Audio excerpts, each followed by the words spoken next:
All right, let us begin. Wow. Hello, everyone. Man, today I've been off kilter as fuck, but let me say hello to all you nice nerds. Hello, Moonman over in YouTube land. Howdy, howdy, howdy. And let me say hello to everybody. Hello, Nobody. Hello, Moss Dragon. Hello, Rattle and Bones. Not Space Marines. That was my bad. Hello, Derp. Hello, Bonnie. Congratulations on your first. Hello, Ars. Hello, Cyan Rats. And hello, Aslan. Welcome, welcome, welcome. Oh boy, today I have been big goofing. I have been big goofing. So initially, I forgot that my group canceled D&D today. So I was like, okay, and hello, one Nintendo player. Howdy, howdy, howdy. Hopefully, there we go. Thank God that works. So like, I was like, okay, we were planning to cancel that in advance. So I was like, okay, maybe I get some more painting time. And then I totally fucking blanked. I was like, oh, I guess we're not playing today. Okay. And then I got into video editing stuff. Hello, Flopsy. How you doing? Welcome, welcome, welcome. I am wildly unprepared for my own stream, which I do literally every Sunday. That's fine though. But yeah, hopefully you nerds are doing good. I'm having a good time otherwise. And hello, Steve. How you doing? Welcome, welcome, welcome. I'm being a little goofy guy today. Though things have been good. Things have been good. We did not have a proper Saturday stream, and unfortunately, next Saturday will be another collab as well. Well, I say unfortunately because I know sometimes you guys want your how time. Do not worry, it will be happening. How you doing? Yes, it is. It is a nice on-time stream, Duke. How you doing? How you doing? Oh, did the sisters they get? I know the sisters got a new codex. Did they get anything bad? Is it good? Did they just not fix any of like the arcoflagellants being like real boss and stuff like that? By the way, today we are working on Turnip28 Fodder, which is what we worked on last Saturday. Oh, they only did 4. Okay. Oh, I did see that Candace as a preview, but I was like, is that going to be like anything that people give a shit about? I don't know much about sisters, but I take it. Flopsy is my regular sisters player in chat, and I'll take their word for it. So doing a quick dry brush to some of the bases so I can move on to the ones proper. It's looking to be. That is tragic. That was unfortunate. I wonder if there's just like I know there are like effectively separate like codicy writing teams within G-dubs. So it's like, it seems like every codex release, like Chaos Space Marines apparently is pretty baller. And then this new one, is it? Oh yeah, the Gene Stealers are eating good. Like, I don't know what's exactly going on with the Necromunda Hive Secundus. I totally thought those little blibby blops would be enslavers, because they do kind of look like them, but they're variant Gene Stealer orbs, I guess, that maybe might be legal in the codex, but will definitely be a Necromunda. Spam Arcos. Oh. That doesn't sound like a good collection. Does it? No, did you? Unfortunately, I don't know. I'll never cut Games Workshop any slack because they are like a multi-million-dollar company, and thus all of their problems stem back to their own issues. From what I understand, G-Dubs just does not have the production. They don't have the production to basically go back and release anything, and because they're on a constant grind to release new content, because technically those kind of boxes are how they make their money. I don't even know if Votan will ever get touched up in any amount of time. There's so many other things on the docket, and they just do not have the time to give them attention. And they're kind of honestly pretty small player base number-wise. Well, you should join me in the Song of Ice and Fire war game, which I did, guys. I did it. I fucking did it. So I didn't get to play 40K this weekend, but I did get to play the first war game that I got to play since I became a VTuber, and technically since COVID started as well. I was playing prior to COVID, and then I became an internet funny man instead. Yeah, I think it's just because they have to shit out new production constantly. They're just focusing on the big money makers. Orcs will get the money because orcs always make money, stuff like that. Coffin 2 mutate for the hive. Oh, that's kind of fun. So they're effectively like renegade. They're renegade. What's it called? I did it. I finally did the thing. Yeah, Renegade Gene Stealers does sound like fun, but like I don't know how big of a codex Gene Stealers already get anyway. Here's the new stuff. Ah, gotcha. Yeah, I think even these days, most armies are getting super amount of new models. But yeah, I got to play my Starks versus... I actually don't think I got the dude's name. we scheduled a game on Discord, and my, like... local stores like group chat thing, and I don't think we ever actually introduced ourselves beyond screen names, which I'm okay with. I'm okay with that. It was a lot of fun though. If you're looking for a new war game that's in your area, the Song of Ice and Fire one do be banging. And my boy Eddard Stark, he do be hitting a lot of things. It was very, very good. How you doing, Nitrous? Welcome, welcome, welcome. How you doing? Only get 1 hero, 5 detachments. That's still like, what was the thing? Like 6 detachments should be at minimum, I think was what was like the Poor Hammer crew was saying. That sounds fair. That sounds fair. There should be 6. But what you doing in the old world?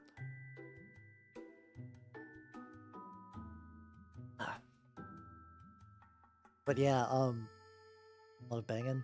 A little that narrows it down. Ironically, since I was playing the Starks, no one in my army fucks. they just wreck shit on the battlefield. It was kind of fun because a lot of your army composition depends on the commander. Like, it doesn't change what units you have access to, though sometimes it does. But it really influences what synergies available. So Eddard Stark's thing is he has a really bitchin' honor guard, and whenever he does a melee attack, his people within like kind of longish range near him straight up will get free heals. So he just sits in the battlefield commanding like a boss, doing all the melee attacks himself and healing his crew. Little skeletons. Yo, let's go, Charlie. How you doing? Let's look on the skeletons. I know skeletons are kind of in that spot where some people find them incredibly relaxing to put together, and other people are like, oh god. But yeah, so that was a big part of my weekend, that was actually playing a war game. I might even do it a second time. How you doing, Terry? How you doing? Oh, okay, so Tyler only got 4 as well. So maybe that... Is 4 just the average then, or is it just some are getting above average? Or is that maybe 6 was the dream? No, that is fair. That is fair, Flopsy. That is fair. The orcs do be made for fighting and winning. I'm going to say orcs are doing pretty good right now. Oh yeah, no, skeletons are great. It's kind of weird. I actually don't have like any real skeleton army. Yeah, I wonder if Chaos Space Marines got a little bit of special treatment, because I like Chaos. I'm gonna be real. They are the bad guys that get the most attention. Like the Xenos and whatnot get a little bit. Like Chaos is the evil poster boys. I play the evil poster boys. I get it. Like, even if it is two, they're just Space Marines repurposed. That should be fine. But what else has been going on in my life? Yeah, they do got the evil here. I would love just like a full-on Chaos Xenos faction, but I don't even know where they would cram that in or what that would do. I think you'd just be better off taking Chaos Space Marines and fluffing them as Chaos Xenos. Or even doing something funny like using like Tyranids as a base. Something like that. Chaos Town. I guess it's theoretically possible, though their souls just absolutely sucks. They're not getting a whole lot of juice. Yeah, because I guess if one detachment's just better than the rest or the others are boring, like you might as well not even have 4. Chaos Androids too. I don't know. See, the thing about Eldar getting multiple detachments is that Eldar are kind of like, I always feel like Games Workshop has at least one person that like either loves or gets Eldar from a mechanical standpoint. So like they're probably the faction, honestly, if you would like an army, I'm not saying this to Flopsy specifically, just in general, like if you would like a 40k army that will likely be pretty solid in most editions, that would be a safe bet. Yeah, Orc Storm Boys. There is the Cult Tenebris, which is a Gene Stealer cult dedicated to Nurgle, because I believe they were just like Gene Stealers, and then their ship got lost into Nurgle's garden because of warp fuckery. And then they're like, oh damn, we saw the true means of growth. At last we saw the Papa, and the hive mind ain't got shit. Which is fun. I don't think I will ever get around to doing them, but if I ever do, I mean, the sad thing is I think they do have somebody. I think they do have somebody that gets the AdMech. I think they just work in Horus Heresy. I think they're just Horus Heresy AdMech people, because, woo, baby, that new AdMech army looks spicy as shit. I mean, there is, like, a lot of overlap between Tyranids and Nurgle in terms of, like, corrupting something and causing it to birth, like, a whole new organism. There is a weird, very light thematic overlap. I can kind of see that. That's all good, Charlie. Have yourself a good night and take it easy, yo. Also, yeah, once again, I apologize for saying that we were going to start this like an hour and a half earlier. That was absolutely my bad. Go minute, sorry. Died in mid-8th. I believe it. I was like, how you doing, Brighter Mouth? How you doing, Tyranid? Hive Might X Nurk. Oh god, no. Please, no. We already did, what was it? The funny thing is, I still find it funny that the one Omegaverse fanfiction that exists on like the big fanfiction sites straight up is Thousand Suns. Like I don't know. Somebody put a gun into my head and say, "Hell, name an army that would have impreg." I don't think Thousand Suns would have been it. How you doing, Blitzkraga? I don't know if there's any. I know that Chaos Eldar exists, like specifically Chaos Eldar.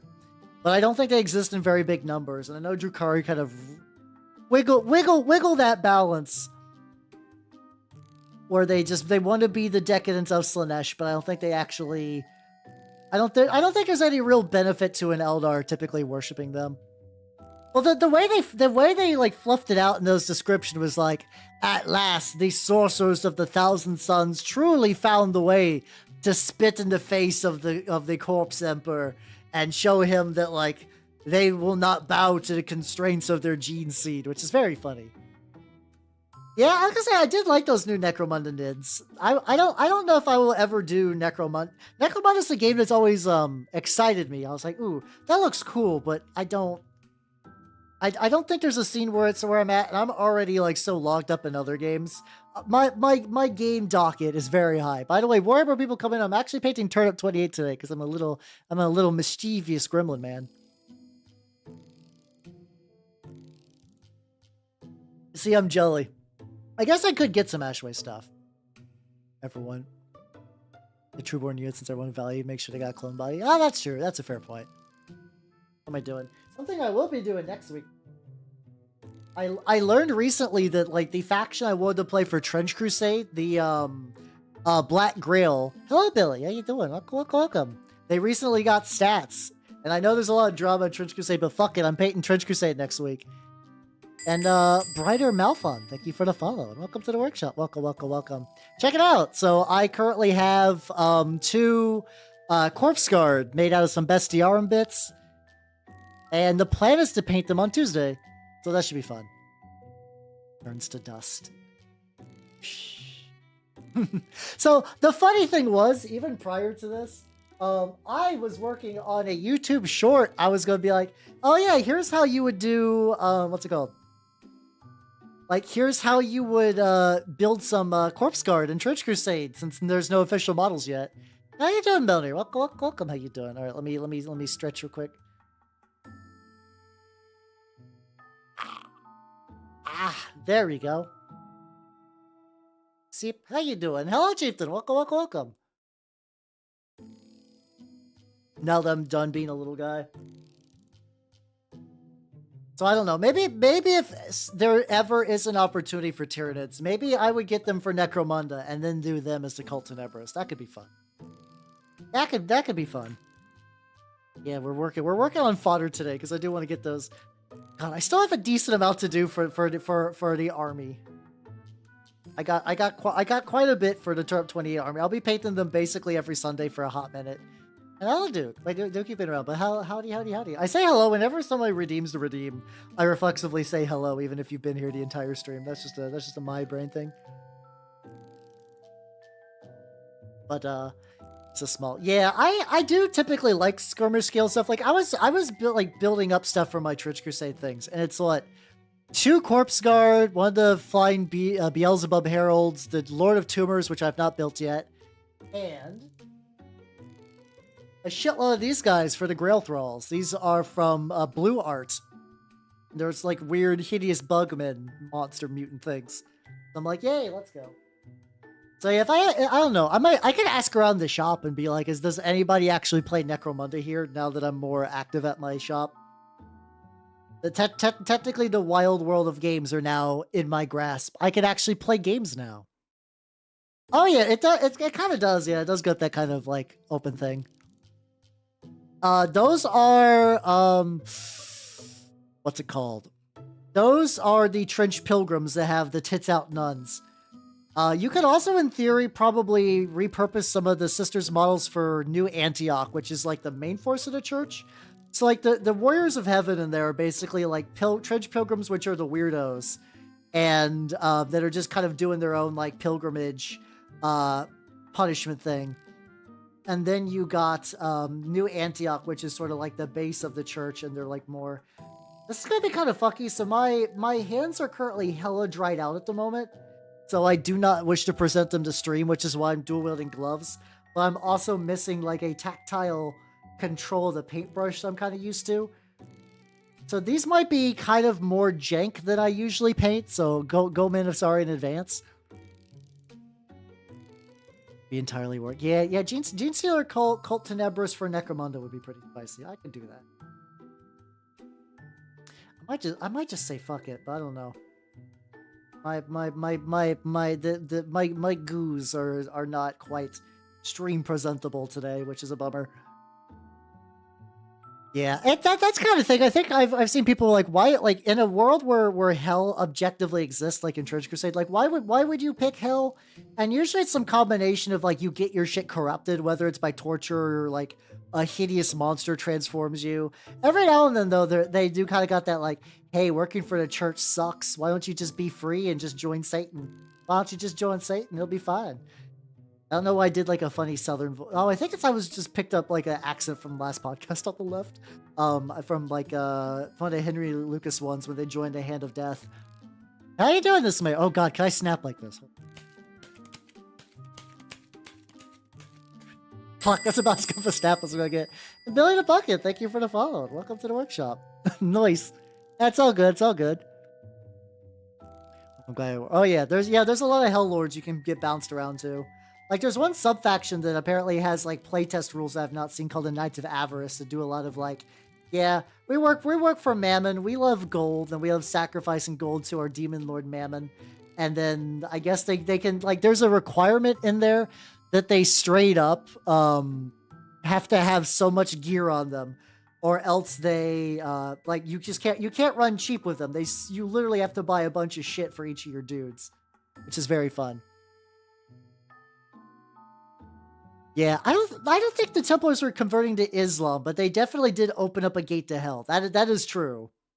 That is true. Technically, like, Islam is like an ally of the church in Trench Crusade because it's like one of those things where like we worship the same God, we got ideological differences, we technically hate each other, but hell is literally here.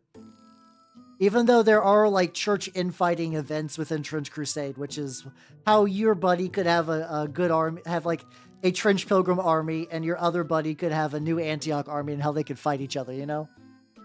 Something like that. Oh yeah, I don't think this is very much a real history kind of game, if I'm going to be honest. Like, I think once you get to like 1099, that's where things go off the fucking rails. That would be a pretty banging Chaos Space Marine pack. I will be getting my CSM at some point, and yeah, I'm being boring. I'm just gonna go once again. I'm just gonna go Nurgle, but I think I just like having a Nurgle faction for every possible army I can. It brings me great joy. It brings me great joy.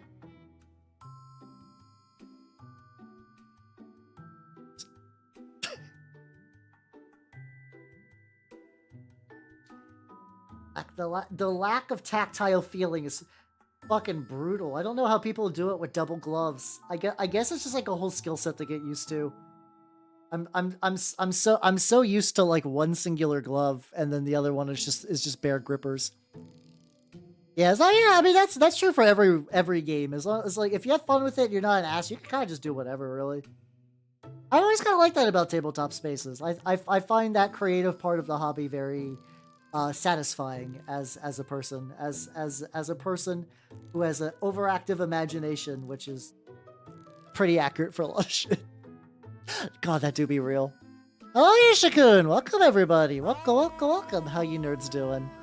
Hello, Fuse Hunter, and welcome, everybody. Hello, Elliot. How you doing? Welcome. If you do not know me, everybody, I am Halbernut the Mimic Elf. I'm a miniature painting VTuber of the Nurgle and Skaven variety. What the fuck were you doing?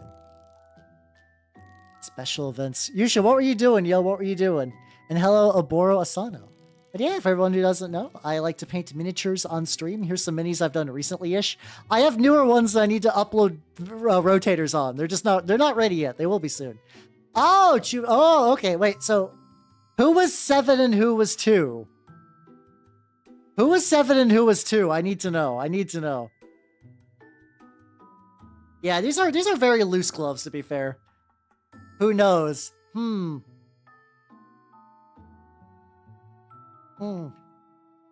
Big think. Well, I hope you two nerds had fun. I'm currently painting some models for a game called Turnip28.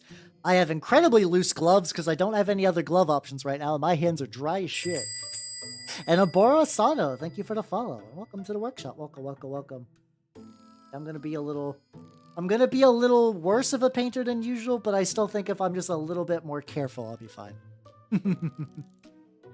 Yeah, to be fair, I got these mostly because I do a lot of 3D printing, so I need a lot of cheap disposable gloves. I noticed them like really banging that like black nitrile gloves. I know like Sasha was using for some like Gunpla building and whatnot.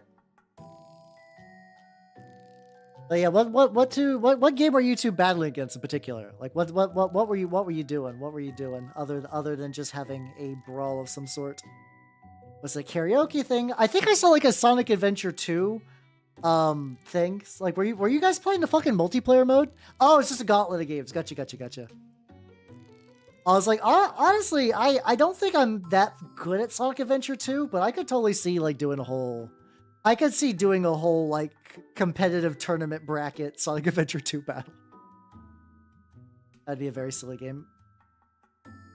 Old 9-game bracket. Ooh, very nice. There's no point in expensive. You're not wrong. The thing is, there are some like more like tighter and stylish gloves and stuff like that. So there is some benefit to having that. But yeah, if any of you nerds need to take it easy and chill after your grueling defeat, Yusha, and your grueling victory, I'm sorry, just being me for no reason.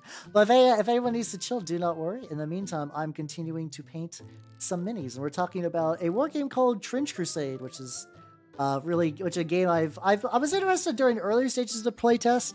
It looks like they pretty heavily revamped a lot of content, so like they've added a bunch of new like markers and shit in that game. I'm excited to really delve back into it. Yeah, if I rely a lot more on my tiny, if I can just get that like muscle memory going, that is something I just kind of think about some days. Like if due to various circumstances, like I have never tried to paint with my left hand. I'm curious what it would be like. To do so. That should be a lot of fun. I did get let's see, just thinking about just like doing stuff on stream. I did get my copy of How to Draw Manga, which is a little too reflective right now. I'd show you nerds. Larger one size a little bit. See, the problem is I have incredibly tiny hands. Hello, Forgiven Neanderthal. Welcome. Yeah, honestly, you could probably use a couple of turnip guys in Trench Crusade if you really felt like it. The faction I'm leaning more towards, though, is Black Grail, which I was showing off earlier. These are some kit bashes. These are some kit bashes that I've done for my my corpse guard, and I will be painting them next Tuesday. So I'm pretty excited about that. These are I'm going to put a video on YouTube Shorts to kind of explain how I did it, but these are mostly Bestiarum Gorgon stuff. Yeah, Terry Davis real. 1/2 F4. Oh yeah, no. I think at this, yeah, I like 4th edition D&D. We're at the point where it is now very much a niche game, so I don't expect most people to have ever actually touched it. And I think it's just a lot of people will just have opinions on it because it's the internet. Working on the Dark Mechanicum. Yo, let's go. Hell yeah. Base Dark Mechanicum enjoyer. I have like a very small kit bash Dark Mechanicum force, which I'm not super happy with. Like, it's one of those things I'm generally okay with, like, my progression as a mini painter. But, because I've gotten much better after doing that, I look at those minis and I'm like, these are not near my current standard. This is disgusting. I'll definitely be like repainting couple little bits to like touch up like strings and anything I might get like overshot, which will be fine. Did you have them on hand? I can go grab them if you don't mind. A little bit of a wait. Mine are mostly a Zinch themed one. Also they leak pigment powder like crazy, but yeah, give me a sec. Yeah, I don't know if being left-handed would like, I don't know, it'd be interesting. I wish I was ambidextrous, but yeah, I can grab some of those. I will BRB. I will BRB. Don't go any worse. Here, stare into the stare into the smiley face when I'm gone. There we go. Excellent. Fucking nailed it. All right, BRB.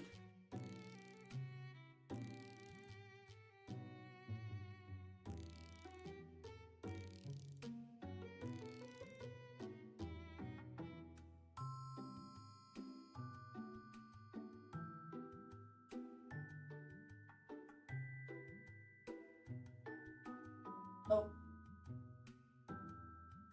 Fair warning, these are covered in a pretty fine layer of dust. And so here, I was not expecting to show these off. So if you see like cobwebs, that's what's good. That's what's going on. That's what's going on. There we go. All right, let me return from the void. Howdy, everybody. All right, let me move these. I can show off what I did. Like this is like maybe 3 years ago of painting. Yeah, I think if you want chaos votes on, you just gotta do it yourself. Unfortunately. All right, let's go. Me. Okay. I'm gonna be. Oh god, they're so dusty. They're so dusty. I'm so sorry in advance. Yeah, it's just warp dust. So here's what my here's what a Skitari that I did. Just kind of like Incubi Darkness, try to do like a kind of rugged, deserty base, which is why I use a lot of pigment powder, which is going to get everywhere. No real kit bashing on these guys. Then you got, oh god, the dust. How did the dust get so thick? Oh, oh no, I got the pigment powder. Yippee! Hello, Matthew. How you doing? All right, these are the Cataphrone Breachers I did. I will drink water in a sec. I am currently inhaling pigment dust. These are very much like pretty standard. I try to do like a very weird like rainbow color scheme with these. And I kind of just use some like rogue chaos bits for like the breaching arms. And then the big guy, the biggest lad. Hold on. I used all the above. Yes, I did all the colors. This one, oh god, this is gonna be. I don't dare I even tilt this. God, hold on, hold on. I'm gonna plug. Ah.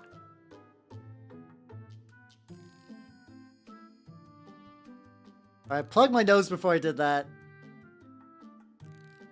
Oh god, did not get all the dust. All right, so yeah, this is my Dune Crawler. It was a color clusterfuck. And Shin40k, thank you for the follow. Welcome to the workshop. I'm showing off some real old literally dusty models, so sorry in advance. So yeah, I use some like extra, like the Trinax and whatever. This is a real fucky kit bash. I don't hate it.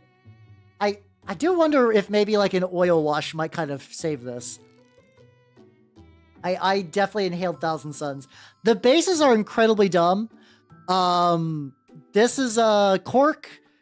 This is rocks with some sealant, and then I put pigment powder everywhere. I'm gonna put this. Oh god, bros, I'm dying. Nah, it's fine. Let's see. Add slingers to a Beast of Chaos army. I don't know much about beasts, so I don't know. Hello, Prim. How you doing? Welcome.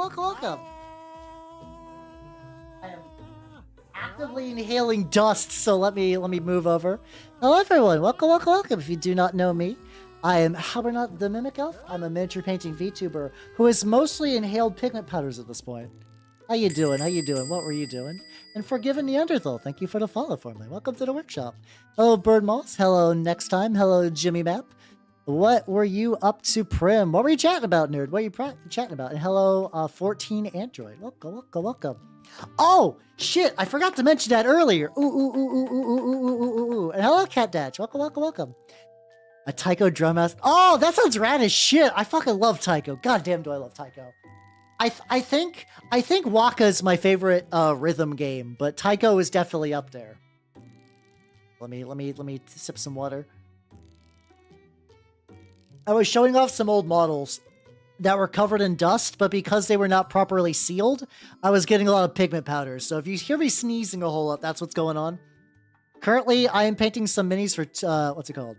Yeah, I should do that. The thing is, I need to see. Those were very early attempts at pigment powders. Normally, I would seal those with a varnish.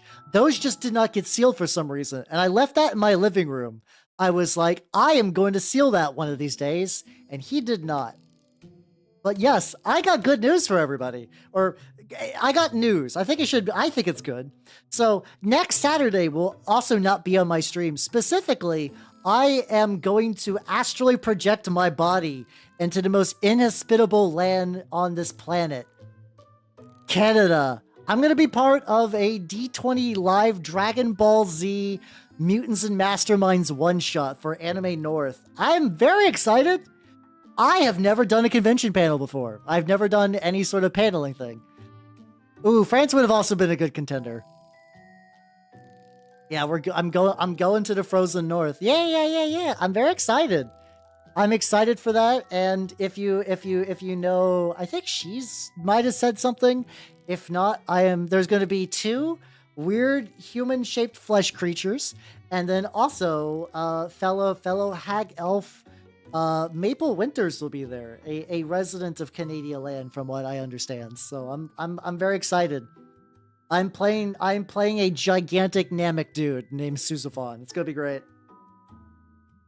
I'm gonna paint a big I'm gonna play a big Namek dude, because like, listen, I will so rarely get a chance to play someone from Namek in any tabletop RPG, so I'm gonna fucking go for it. So thank you 14 Android for reminding me with your username on that. In the early summer, yeah, that might be nice actually. I don't know. It's how hot is it where I'm at? It is.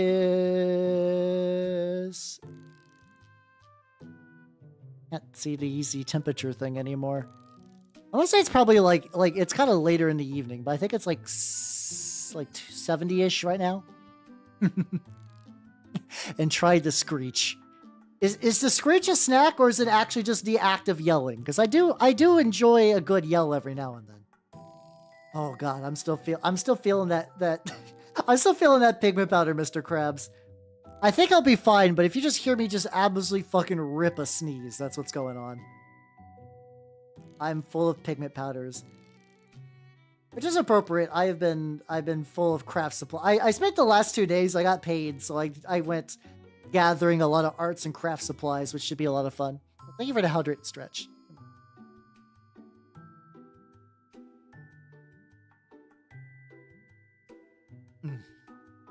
Hello, Aaron. How you doing? Yeah, it's this song. It is once again Stack Love here at twitch.tv/Halbernacht.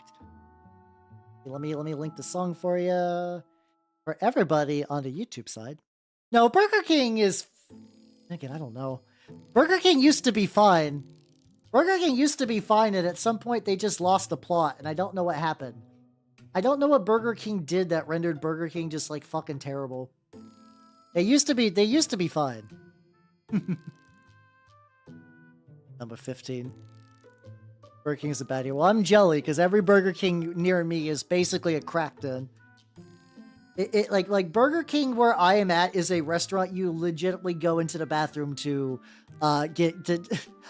Unironically, yes, I have to imagine if you just like inspected my various jellies, you would be like, damn, there's like a whole credit card up in there. Wow. They serve plastic. Ooh, delicious plastic. I do. Get me some of that plastic crunch. That would be ideal. I could get a little bit of crunch in my life. Yeah, hello, Nicholas. Welcome. Yeah, they did. Then again, I was about to say I don't even know if the ones near me are even Crackdens anymore because they've all just closed. They've reached that status of a restaurant where it's that kind of thing where it's like you can tell what restaurant used to be somewhere by the shape of like the building. Like Burger Kings didn't have like the most distinct shape, but you could kind of tell. And then I just see those littered about, just smothered in graffiti. I don't know. When it comes to fast food milkshakes, there's a lot of different options. I know Sonic is generally fine. Like Sonic, I think if you're just getting a milkshake, they're like aight because you can get like the varieties and stuff like that. Of course, until it became a circle. Yeah, it's like one of those like spiral potatoes you can get from like the state fair where they just like cut it. Maybe this might be a white trash thing talking, but we would get these like potatoes that were just like spiraled and then fried and they'd cover them with cheese. See, I've never been to an In-N-Out or a what's another famous burger restaurant like that people lose their minds over. There's a couple that's in that like In-N-Out scale.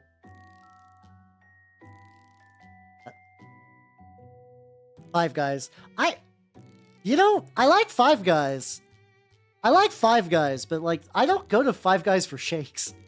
I go to Five Guys for burgers. I kind of forget they have milkshakes. I'm very boring though. I get the same order every time I go to Five Guys. Brand they use for ice cream machines and allergies make perfect sense. Oh, is it just like a brand well known for just like short circuiting, I guess? Oh, I get the fries. Okay, my Five Guys order is a little Cajun fry. And the only reason I do little is because they basically fill the bag. So like, why would I need to order a bigger one? And then I get a cheeseburger with regular onions, grilled mushrooms, and mayo. And tomato. That's my regular order. That's my regular order for there. Oh, Continent, how you doing? How you doing? Welcome. Chick-fil-A is fine. I haven't eaten there, actually. I remember. Do like me Steak and Shake. I have not eaten there in a hot minute either, but I do legitimately like Steak and Shake. Shake Shack's pretty good, but they're expensive. We had a, what's it called? We had a Steak Shack open near me. I had a Steak Shack open near me a while ago, and I couldn't eat at it for like 3 weeks because it was just always super crammed. Like 2 to street levels of busy. And then when it died down, I was able to get some. I was like, this is good, but it's also like super duper expensive for no reason. Internal programmings. Oh god. As soon as you say like Bethesda programming for a milkshake machine, I'm like, Jesus Christ. What the fuck is that? Oh, Isaval, how you doing? What? So I have not actually watched anything from Skibidi Toilet. From what I've had people tell me, they're like, how? No, it's not just Zoomer mech memes. It's also like, and Zoomer memes, it's also mech battles. And I'm like, what? What the fuck are you talking about? Oh yeah, no, like the people who work at, as someone who used to work at fast food at various points in my life, I never blame anything that goes wrong in a fast food place at a worker unless they are obviously like spitting directly into my meal.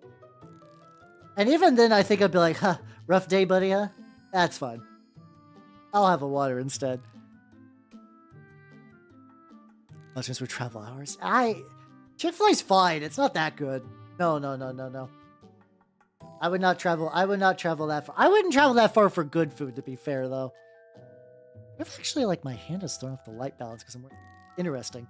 So I'm currently just doing a base coat for all of their little, like, shawl things. So, oh god, I'm getting like all over the place. Let me scoot up a little too. What the fuck is Giga? Isoval, what Zoomer language are you speaking? I don't understand. No, but I've already mentioned before that I'm one of those people that I enjoy food, but like if I could shut off my need to have food and just kind of eat whatever, I would also probably rarely eat, if I'm gonna be honest. I would definitely not drive 2 hours just to get food, especially fast food. Goddamn. I don't know. Listen, people come to my streams because they know it's me, the funny elf boomer that like to paint minis. Do it. Oh, geek it. Oh, I missed a second eye. I mean, I do know Quagmire, but I haven't watched Family Guy in like 10 years. I haven't watched Family Guy in like 10 years at the earliest. is Family like I'm at that weird point where like all my knowledge of Family Guy now is like some weird kind of like meta ironic kind of thing where like Family Guy being Family Guy is now more famous than Family Guy as like a show people watch. Like is somebody rolled into a chat and said Peter Griffin, that would be more of a joke than like people actually watching Family Guy these days. Which might still be on, I don't know at this point. Is the anime Peter Griffin is from? Yeah. Just like how Gintama is the Family Guy of Japan. Yeah, like ironic Family Guy fans. Like it's like I've seen Zoomers that are just like going like Pita like that kind of thing. It's like, huh. I guess that's fair. It's not like high art, so it's not like whenever they do shit like that, I'm annoyed. I'm just like, huh. Funny how that worked out. Or yeah, that like exactly Nintendo, like that Family Guy funny moments. I don't know exactly like are those legitimate clip compilations or are those just like ironic like YouTube poop meta videos? Don't insult Gintama. That was a little thing I did to see who watches Gintama in here. I caught you red-handed.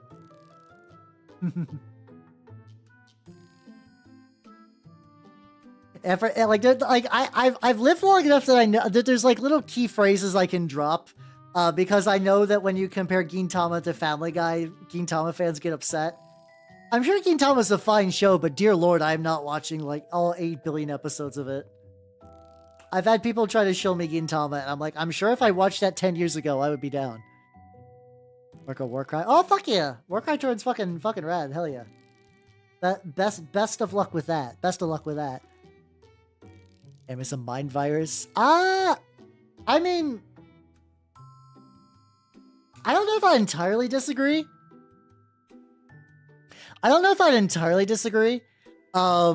Like God, I'm still trying to think of like when I learned what anime was a thing. Because like I watched anime incidentally, like everybody did like the watch Pokemon thing early on or Digimon. But I also watched Samurai Pizza Cats growing up, which is technically anime. Are there Gintama dub versus sub debates? I don't know. I don't know. Interesting. Hi Shadow, how you doing? Welcome. How you doing? I'm currently working on some Turnip28 lads. Now that you mentioned it, I do wonder what it would take to actually convert these into like a hybrid Turnip28 Trench Crusade army. I think it's possible. How you doing, Sasha? Welcome. How you doing? No one really knows this. Oh, is it one of those ones that was like technically done in like? There's like a couple of English dubs that were done in countries like or areas like Hong Kong or Singapore where they're only shown very, very briefly. Oh, thank you for the sub. Thank you. Yeah, enjoy your lurk, nerd. Enjoy your lurk. There's a lurk command not working. Weird. That's fine. And hello, Bessalite. How you doing? Welcome. How you doing? I am painting turnip lads. Yeah, I guess I could technically turn these into a trench.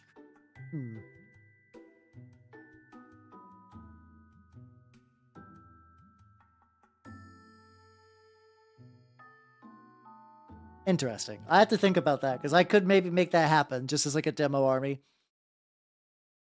Yeah. Trench Crusade is kind of like very religious Christianity with a little bit of Islam, grimdark, World War I. The basic idea is that like in 2099, the Knights Templar opened a gate to hell, and that caused like the legions of hell to spill over, and there's been a constant war between the forces of heaven and the forces of hell. Hi, mate. How you doing? Welcome. As anime as a teenager. Yeah, I'm trying to think of what I legitimately might think when I learned of what anime was as a concept. When I was younger, I had a magazine called Electronic Gaming Monthly, which I really much enjoyed. And they had a article on Love Hina. And that's introduced me to anime. And I was like, huh, neat. I've been kind of following along with Swill. So Swill's a Turnip28 skirmish game that's just kind of like more like skirmishy as opposed to having like full armies. You just have a couple of dudes. At one point, it was supposed to be like a tank game, and then it turned more into like it was supposed to be like a hyper industrial tank game. There's some like old playtest documents that cover that kind of old swill. Which I like the new swill just fine, but like I'm very curious like if the old one will come back in like a different form one of these years. Also the nerdiest name. Listen, that's what we had back then. That's what we had back then. I'm legitimately curious if I Googled the article, if I could find it. I don't know much about Carnival, but I think that's right. I know, but still, listen. EGM Love Heat. Wonder. I'm gonna see.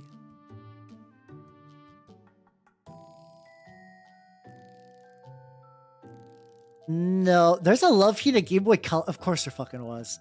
Of course there's a bunch of Love Hina video games. Why did this never cross my mind that there was Love Hina video games? Yeah, no, I can't find the article just in a quick look. I would have to go digging. I would have to go digging for it. They are legit. I believe they're legit. Nintendo magazines have to teach me about Japan. Yeah, I think it was legitimately a lot of like video game mags that are a reason that like that implanted the mind virus of like, hey, maybe Japanese stuff's cool. Because also too, I connected the dots when I was younger. It's like, hey, wait a minute. I like a lot of games that come from Japan. And what else comes from Japan? Oh, this Japanimation is also really cool. I know people always say Japanimation now is like a meta super ironic jab, but I do kind of miss it. It's very fun. It's very fun to say. Oh, please, if you have more esoteric magazines, please let me know. Didn't know this anime. I think that's fair, Nintendo. Like a lot, like I think until you know that anime is a thing, you're like cartoons are cartoons. It doesn't like you don't even really question it, you know. This is just like my Japanese anime, exactly. This is just like my Japanimation. The funny thing is, I painted this guy's helmet red because I want him to be a traitor from another army I have. Oh yeah, no, I mean, arguably Nintendo is still pretty good. They're not like the perfect company. I don't like worship Nintendo, but I think overall the track record for Nintendo is still pretty solid. I could see if somebody's like, I only play Nintendo games in 2024. I wouldn't be like, that's that weird. You know? I would believe that Otacon would created otaku conventions in the US. I could see that. God, old white dwarfs. I know actually, but I didn't get white dwarfs until very, very late. I actually don't even think I own a white dwarf. So the thing is, like, I got into Warhammer. Like, I was aware of Warhammer for years, but it was either just not in my region, because I lived in a small town in the middle of nowhere, or it was too expensive, aka when I was in college. So, like, I'm aware that older white dwarfs had a lot of really good articles. And hello, Lord Coven, how you doing? Welcome. Like, they did have a lot of good articles back then, but I would never know. I enjoy. Usually when I see people post stuff out of context, they seem pretty baller. I still like it whenever they post like the old army previews, when it's just like, this is somebody who works at Games Workshop. This is their army, and it's just like a nice little delightful collection of dudes, you know? It's nothing too wild. You're not going to see a crazy amount of like stuff. I do like the ripped Korean Jesus statue. It's very good. It's very good. Yeah, because like it was kind of the translation, not like transition. Sorry, that's the word I was thinking of. Between like Games Workshop as a bunch of hobbyists who happen to own a company, and to a company that happens to employ a bunch of hobbyists. Because like that's where a lot of other war game companies are at, where they are run by hobbyists, because you don't get into this industry to make money unless you're Games Workshop, because that's a fool's errand. It's a fool's errand to do so. But like back then when they didn't care, when they were like, hey, we built this terrain out of like styrofoam. We'll show you how to do it because we would like to see your tables like that. Versus, why don't you buy our Games Workshop branded terrain? You fucking idiot. But yeah, no, I do have like the I legit do have the standalone how to build terrain book. Which if I found out that I was cobbled from White Dwarf articles, I also would not be surprised in the slightest. Consume plastic, yeah. And I feel a little guilty because I do consume their plastic. I still like their plastic. I do. It's unfortunate, but I do.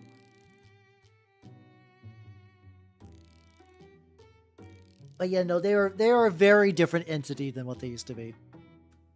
And hello, Chaotic Tappers. Thank you for the follow. Welcome to the workshop. How you doing? How you doing? We're doing the time-honored tradition of shit-talking Games Workshop while I'm painting models. I'm painting Turnip28 today. Oh yeah, I gotta get my. You know, fuck it. Today, as a treat, I won't paint my sacrificial paint. God, fucking Space Marine. There we go. You doing fine? Hell yeah. I'm painting with a glove on my right hand for the first time, so I'm missing a little bit of tactile sensation. Like I said, my hand is really dry today. The goo be lacking in moisture. Today's a treat. I won't paint my. I mean, technically, I live every day as a treat if we go by those rules. Every day is really a gift from God to me directly because I don't do that. Yeah, like anytime you do see like even now, it's really hard to deny when you see like a bunch of displays from talented like hobbyists and stuff like that. There's people that shill everything. There's people who shill games they hate out of spite for a game that they hate more. It's not funny. It's sad. Sad's the word I'm thinking of. Well, I don't know if the guilt. I live in that like Goldilocks zone.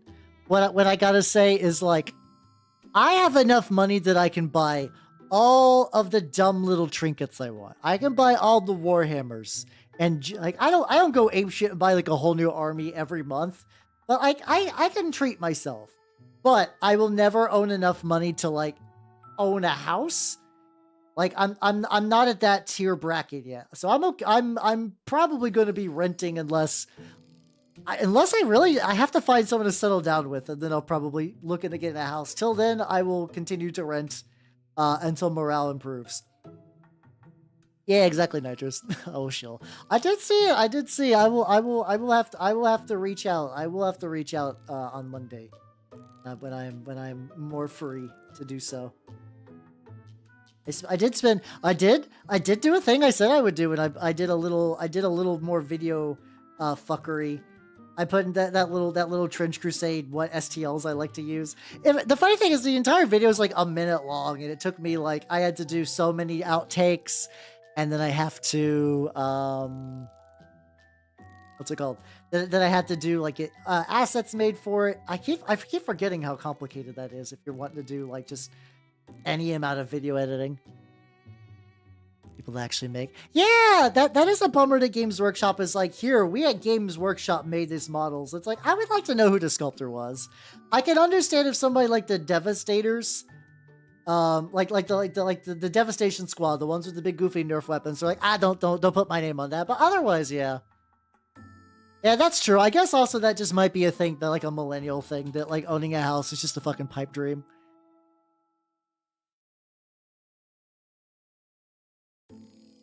Economy do be like that.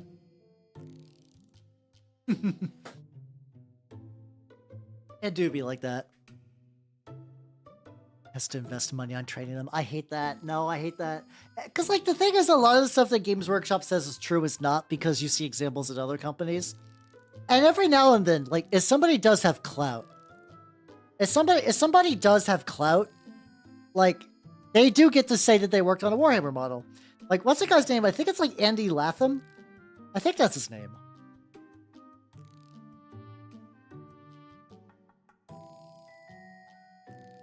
I might be getting Darren Latham. My bad, Darren Latham. Like, no shade on this guy. He's been like a real talented dude and a real OG. He's been a real OG at Games Workshop, but like, because he's such a big name, he got to get away with saying, yeah, I painted Angron. I also got to help work on his sculpt and everything. And I was like, cool, that's nice. But he only got to do that because he wasn't like underworked Games Workshop intern number 37, which is tragic. And I know homeowner loans exist, but the thing is, I basically spend every year wondering if I'm going to be living in my current location. I have been very lucky that the last couple of years have been pretty stationary. That could change at any moment, and I can't get tied down by like renting or like owning a house unless I'm like absolutely sure like this is my house. I will be living here forever now. Now maybe that will change. Like I said, there's other factors, you know. Yeah. I mean, I hate the way G-Dubs credits or like I'm glad they rolled back the only hands thing because that pissed me the fuck off. I hated that shit. Yeah, I'm gonna die in this house. Exactly. I need to find a house I'm comfortable having my. I guess I don't really got bones. I don't know. You could still probably fill an urn of my various offals, and powder that up real good. Make the forbidden not quick mix. Nestle Quick. There we go. Grind me up and make one of those like protein shakes called like Predator, and it has like an evil cloud on the side, and it's just like 3,000% creatine, 5,000% caffeine. I love those. I love seeing those to the point where it's like I can't even tell how many of those are shitpost or not, because I will see regular ones like that when I'm just out shopping. Like oh no, that's real. Power Thirst is real, but they just moved out of energy drinks. Yeah, my super secret job. Yeah. They make me move sometimes. So I don't know. That's why I cannot be located in any one place for too long. Yeah, you can. If you grind and snort me, you're either going to become incredibly powerful or die. Considering we were joking about how much microplastics are in my body, I'm gonna assume it's the latter. So maybe don't snort me. I don't think snorting me is a great idea, but I can't stop you after I'm dead. So do what you want. Things like virus blooming behind my eyes and taking deep root within. It almost feels real enough to spread corruption to the rest of my body. Like a true sickness. Habernock, Ecclesiarchonurgle. Yeehaw. Did contact with paint. No, that's fair, yeah. It's I got all those fun chemicals in me. And hello just a Melodark. How you doing? You're drilling river blades over horns of Hushtut. I gotta go to Hashut. Listen. Okay, we gotta go chorfs and chorfs accessories in this household if possible. But yeah. I'll start because I said I like 3D printing because it makes minis. Oh yeah, no, I love 3D printing. 3D printing is a ball. Like these are all 3D printed. Drugs are more of a Slanesh thing unless you're talking medicine. If you're talking medicine, I can maybe see some Nurgle stuff. But yeah, for the most part, drugs are like a very Slanesh thing. Yeah, how about DVD X D&D? Nice. You cannot. I don't think you could pay me to play Dead by Daylight unless it was like with like, I don't know. Maybe I could be convinced, but like 99% of the time, I would not play that game. But I did see that they did my boy Vecna relatively good justice in that crossover, so I'm like, okay, I can dig it. I can dig it even if it's not my jam, you know?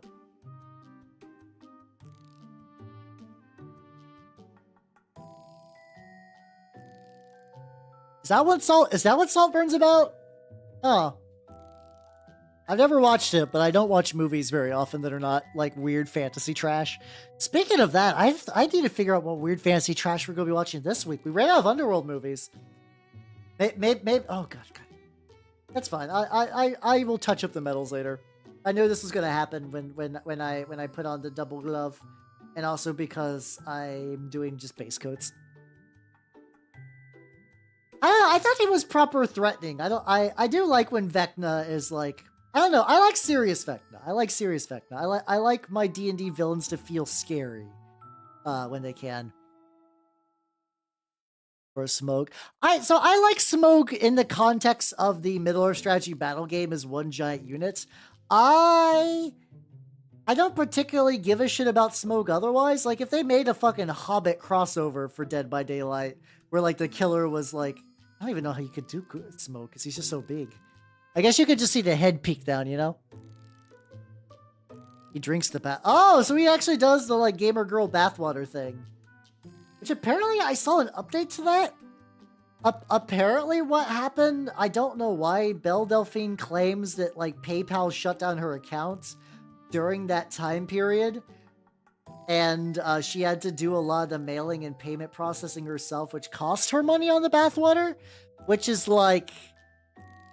I feel like if you're Belle Delphine, you could go to a lawyer and be like, I'm Belle Delphine, would you like to represent me to get money from PayPal? And they would jump at it, because that's just like a fun, high publicity case. I don't know. It's hard to tell with her. Someone gets... Yeah, exactly. I just like having just one big-ass model. Are they bad about copyright stuff? It depends what you mean by bad. They're not like Games Workshop where they're like sending out like cease and desist, but I don't know beyond that. If you mean if they have stopped trying to fuck with the system reference document, but they very, very much want to.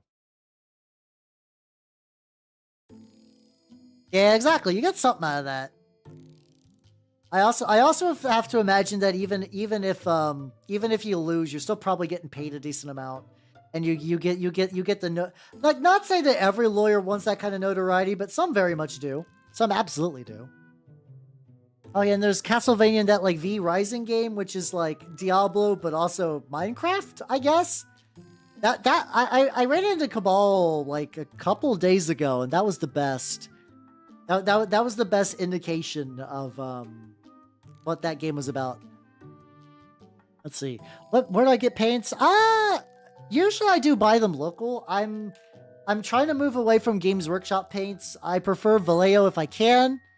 I also like Tooth and Coats quite a bit for G-Dubs alternatives. There's a couple of Games Workshop colors I still do have, and I do also like Pro Acryl paints for like their white. This is not their white. This is their copper. Oh no, I raided into Cabal. I raided into him, and I just saw him. He was playing that V Rising game. I was like, okay, this looks fine. It's one of those games that I'm sure is fun, but like just at a quick glance does not immediately excite me. I also still need to figure out what game I want to play for next Tuesday. I'm debating between doing the Rifts. I think I want to do one more Engage game. I think I want to do one more Engage stream where I play the Rifts RPG. Just because it's very funny that it exists. I have to imagine a paintball gun would absolutely fucking shred a mini. I could be wrong on that regard, though. Right, now we're going to do the second coat on these. Seep.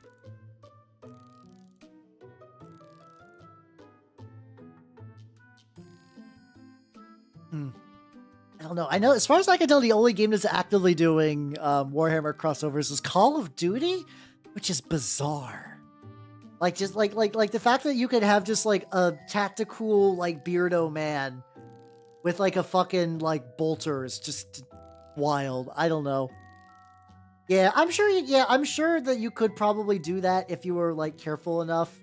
I did actually look at my local shop when I was there to see if there was a loose Primaris or Marine I could deep fry for the memes. They did not have any just singular loose Primaris. I didn't want to buy like a whole squad or a whole like captain for like $50 just to deep fry it. That would be fun.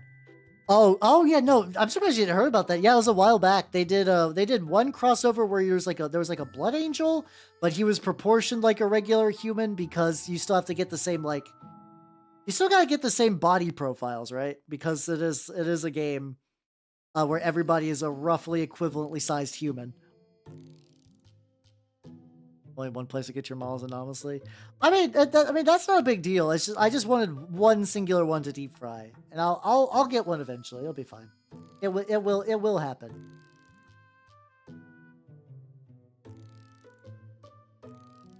Little red bits. I think once I get this series of red coats, hey, red coats, I will be the British. I will be able to move on to a different color. A little bit more. There we go. This is the paint. You'll let me know. No problem, yo. Buy some paints and we'll also bring those over. Yeah, unfortunately, I don't know a lot of places to get paints in Brazil unless you happen to have like do you have like a general purpose hobby store? Like, one for like Gunpla and stuff like that nearby? If not, I can totally understand. I know there's one near me. I live in the States, so this once again might change the equation. I'm just ideating at the moment. But I've seen Plamo stores that will carry Vallejo paints, and those are pretty good quality. Those are pretty legit as far as paints goes. The other option would be to go into an art store, maybe get like heavy body acrylic, not heavy body, like high pigment acrylics, and like really thin them out. Once again, I've not tried doing that myself, so I cannot tell you how that would go down. Gotcha. I figured that was the case, but I need to ask. Back to it might be a mistake on my side. How you doing, Emperor Mankind? How you doing? Welcome. Yeah, I don't think it's a mistake. I could maybe ask Minky to see if he knows, because like Minky lives in Brazil, but I don't know.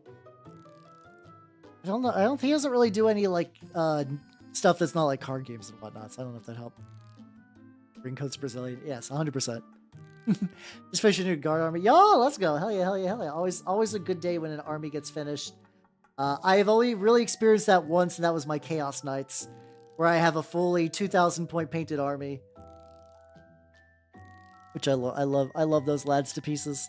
But also, like, they're a very weird army to do it for that. My Death Guard are pretty close. I just need to finish a bunch of Plague Marine, like a bunch. I need to figure out a way to like speed paint Plague Marines, but in a way that looks good for my style, which is the conundrum. It's like do I paint them fast, or do I paint them in the way that I think looks good? Those are kind of at odds. Hello, Ranchero. How you doing? Welcome. Yeah, you could do acrylic inks too. Yeah. I wonder if you could do acrylic inks and then mix those into like you could also just buy a whole bunch of just like acrylic medium from like an art store, or maybe I know there are artistic acrylics where you could get some of those, not like the cheapo craft store paints, but like you could get like meant for like professional like acrylic painting, and then see if you could repurpose those for minis. Something like that. Something like that, maybe. Give Skitarii rifles. Ooh, very nice. Are they connected to like a Forge World kind of dealio? Or do you just think Skitarii rifles are cool, which is a totally valid thing to think.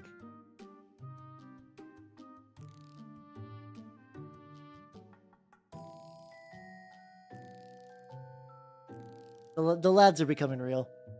I'll have to add them to come in. $40.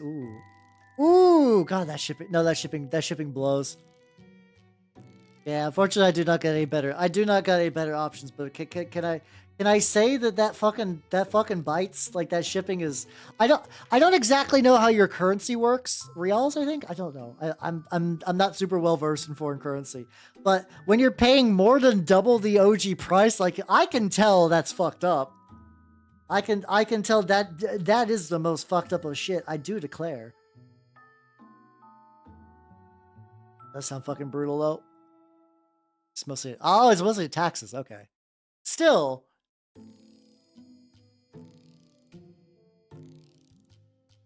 There's the. Oh, hell yeah. Well, congrats on getting your guard army, yo. Hell yeah. I am currently working on some Turnip28 fodder. That's true. There is. Okay, this is a question. This is an interesting question, Tabris. How easy is it for you to get oil paints? And would you be comfortable working with oil paints? Because there are people that do oil paints with minis, and they do them really, really well. And if that's something you think you would want to try as an option, I know a YouTube guy I can recommend you. He does a lot of mixed acrylic and oils, but I think he's also done a couple of tutorials on how to paint entirely with oils. Put some bases on Etsy and decide not to. Get craft acrylic paints. Well, let me link this anyway, because I think craft oils are a bit better than craft acrylics. Let me see.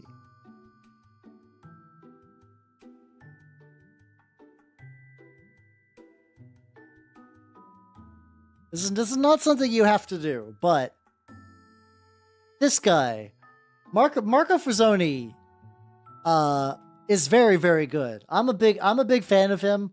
I don't typically paint in his style, but he does a lot of really cool, like, how to do speed paints with oils and stuff like that. Yeah.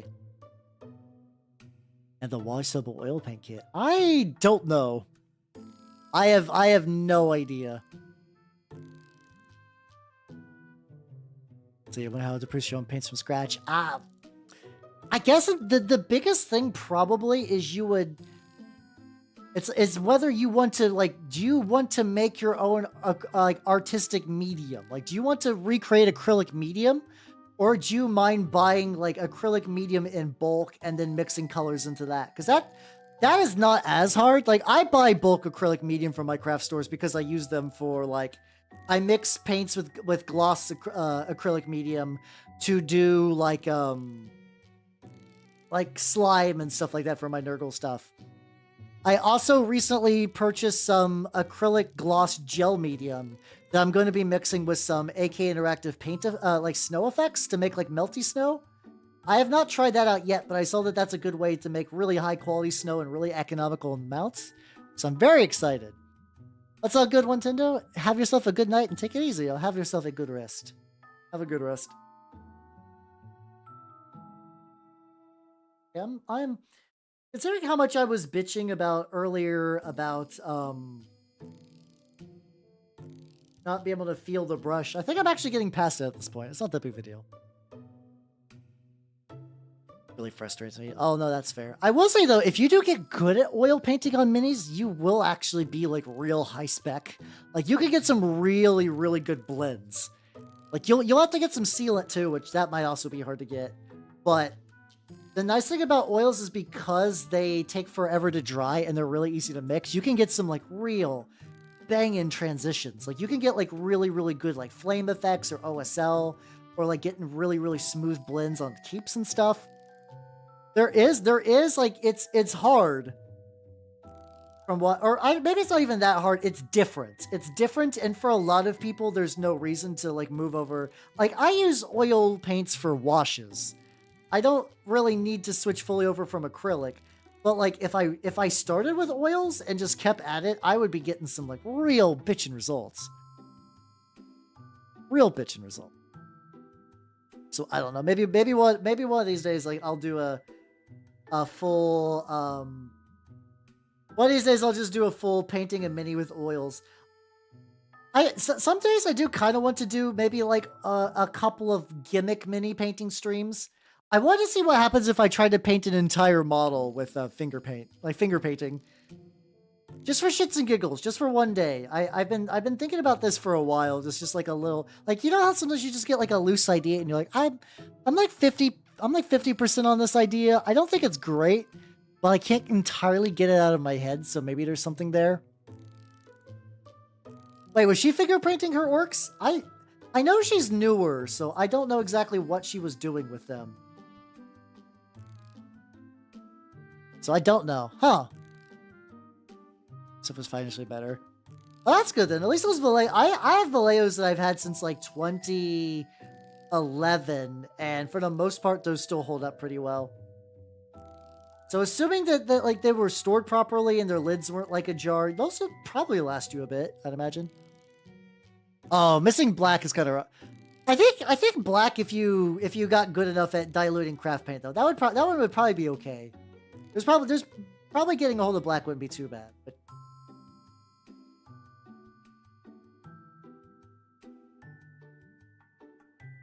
Finger paint minis. I kind of Plagues. How you doing? I didn't think that far ahead, if I'm going to be honest. Like I said, very loose idea. See you, everyone. Have a nice patience. I will.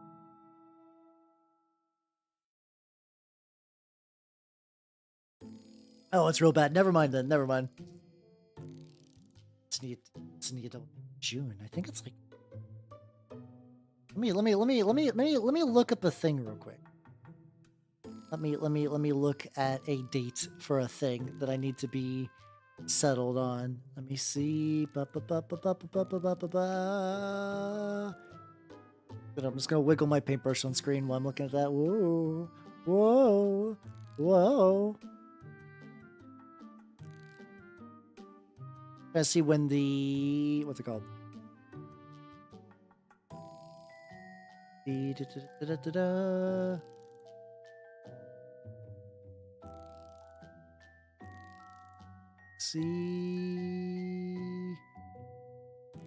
Okay, it's June. It's June.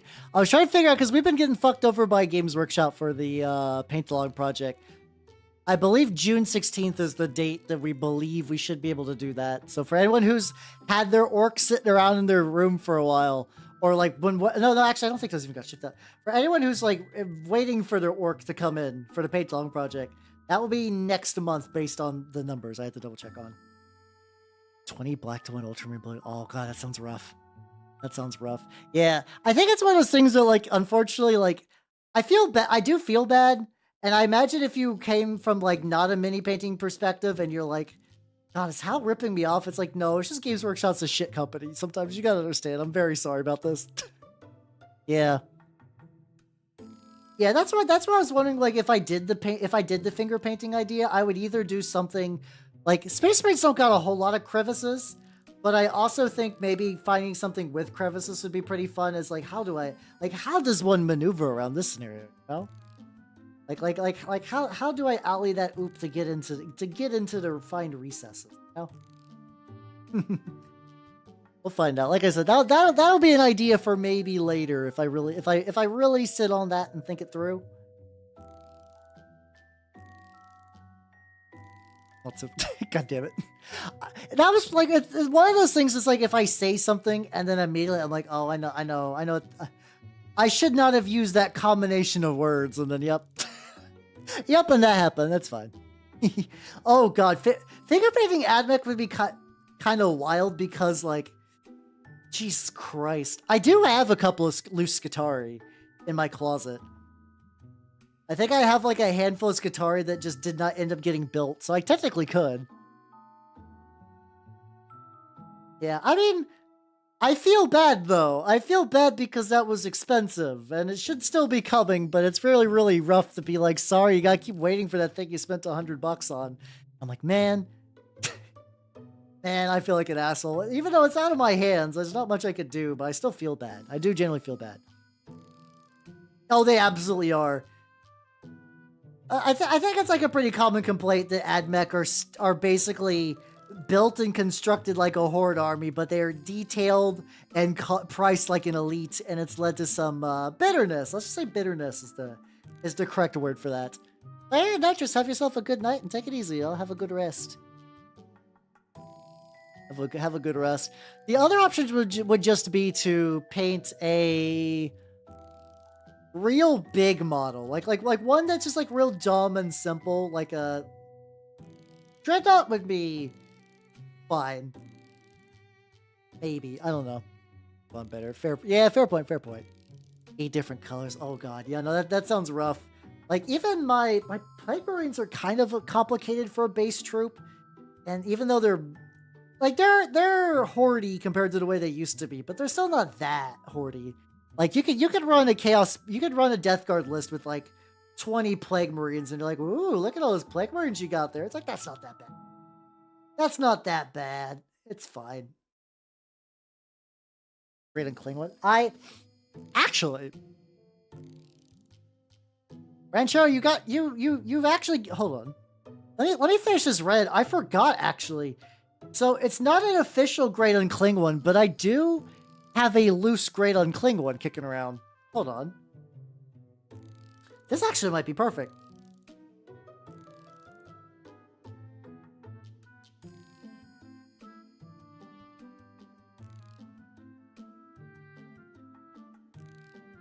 That'd be interesting. The base color is just me just taking a big old fucking scoop and just plopping that shit on there. Let's see. Buddy, and I'll have to get the back of that head where I fucked up. That's fine.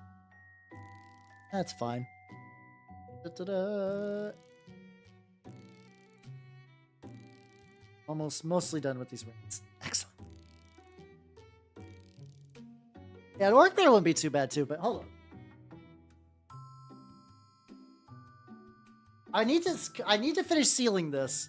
I think I showed this on stream a little bit, that this is just something I 3D printed on a whim. So yeah, this is effectively a Great Uncling one.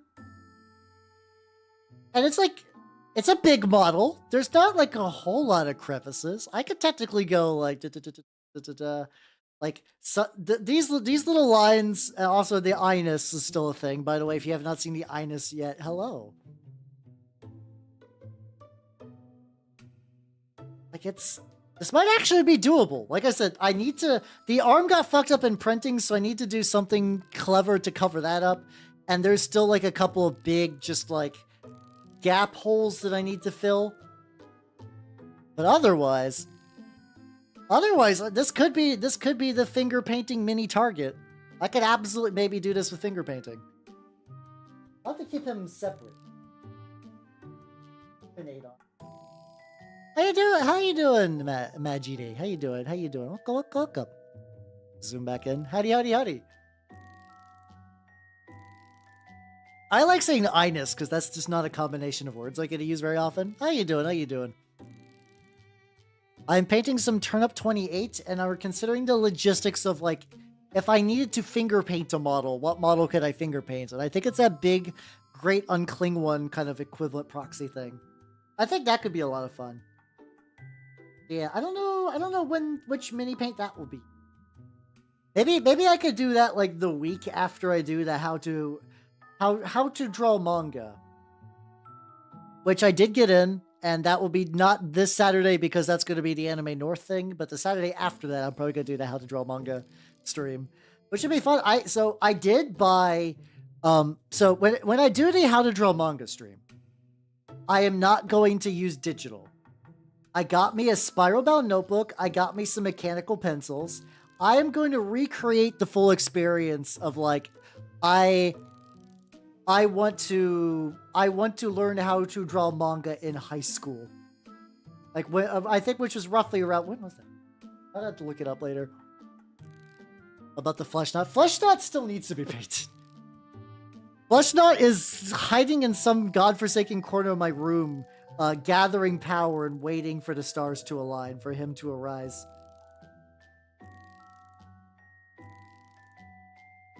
Gubbin that fell on the floor. Oh god. So whenever I get a gubbin that falls on the floor, I don't know if this will work for your situation. I always take my phone and I turn on my flashlight and to put it at full blast. And like, even if it's not dark, I find that it increases the contrast, especially if you have like a gray carpet, aka the worst. But if you have like a gray carpet and you do that, sometimes it does actually help for finding where shit is for bits. I dropped a bit earlier today. This guy's head, I dropped it when I was assembling it. This is also one of my guys for Trench Crusade, which I'm going to be painting on Tuesday. Yeah, flashlight works too. So I don't have like regular flashlights. I have like long running flashlights in case there's like a flood. So I live in an area where I have not experienced a flood, but a flood is not totally off the table. So I have a bunch of emergency flood supplies in my house in case it happens, including one of those like big, like, wide kind of like beam, like flashlight kind of deals. I have such respect for Trench Crusade. Hell yeah. For what exactly? For the bits, or like these are technically for Turnip28, though I am beginning to wonder if I could just technically also repurpose this army for Trench Crusade. Have like a dual purposed one. The funny thing is you could run muskets. You could run muskets in a Trench Crusade. They suck ass. Their big thing is that they're super cheap, so technically you could really layer on bodies. Like if you just absolutely wanted to layer on bodies, you could. You totally could.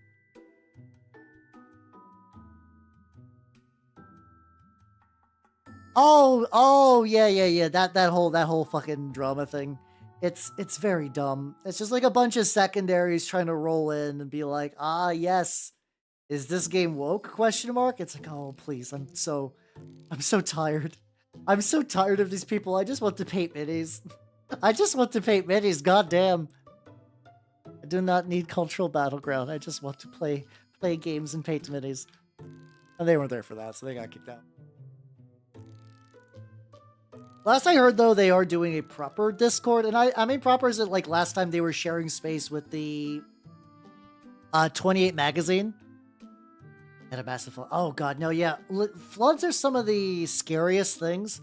Like the funny thing is I haven't even had a proper flood, but I've had like water damage really fuck my shit up real bad. So I know that a flood would just be that on steroids. So basically, I went to spend a summer in college with my adopted father because my my family situation's really weird. My family situation is just really weird. Let's just say that.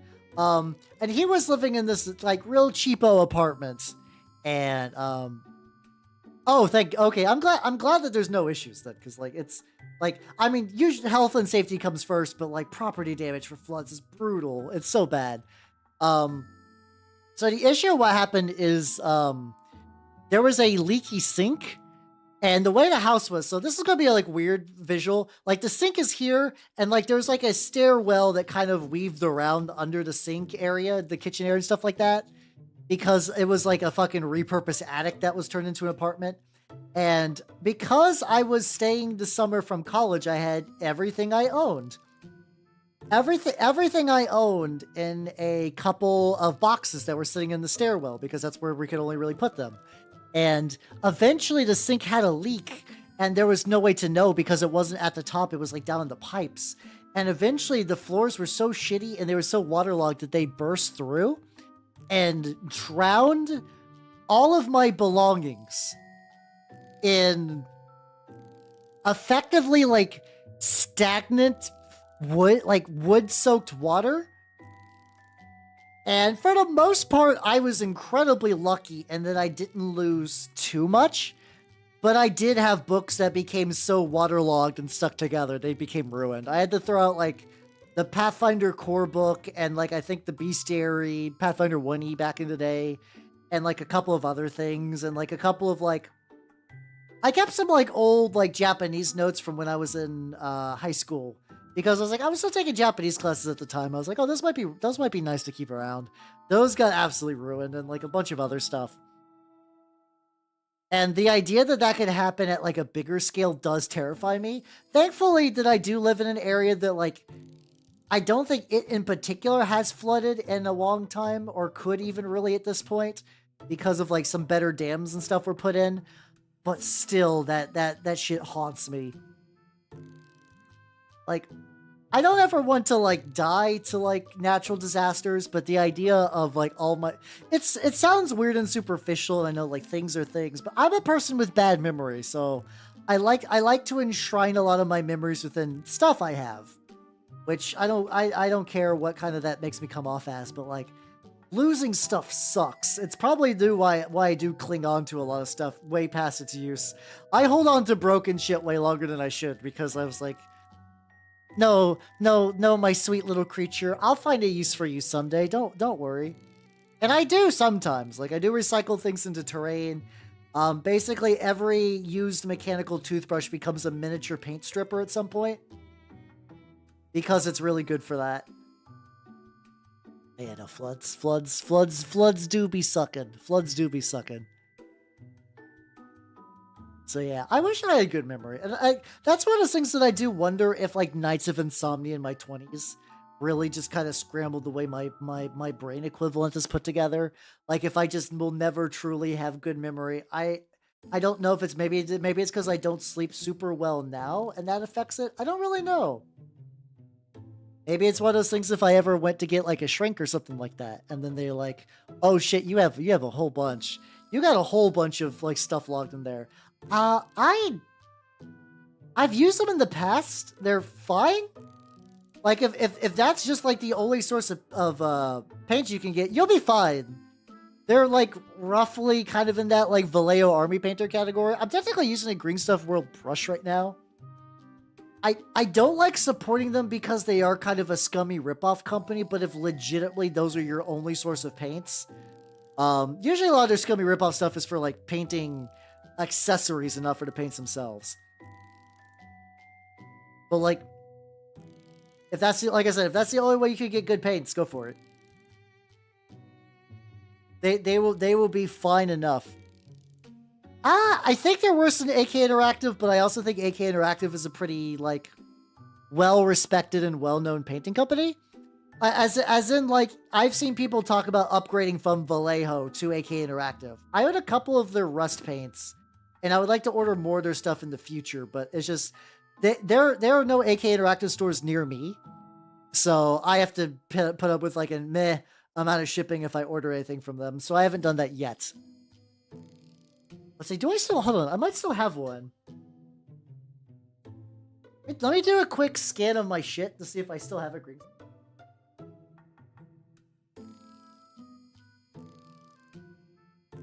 Okay, I do have one, hold on.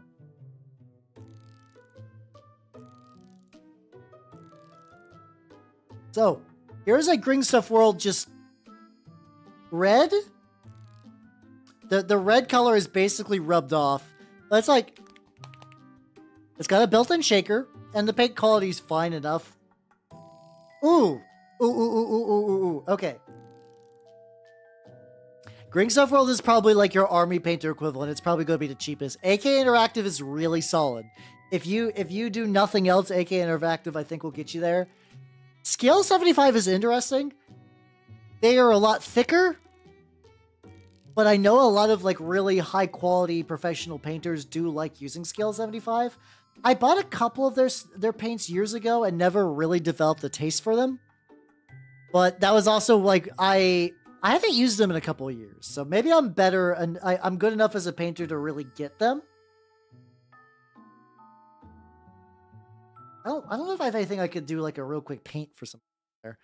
But yeah, no, if you got those as options, all three of those would be pretty solid. I would lean to AK Interactive if I had my druthers. If somebody put me in that scenario, I would say AK Interactive will probably get you what you want. I also really want to try their wine red color, which is amazing, but it's all the US stores that stock it hasn't been sold out for fucking months. And once again, I would have to order directly from them, which they're normally located in Spain. I believe AK Interactive is one of those like Spanish companies, as one does.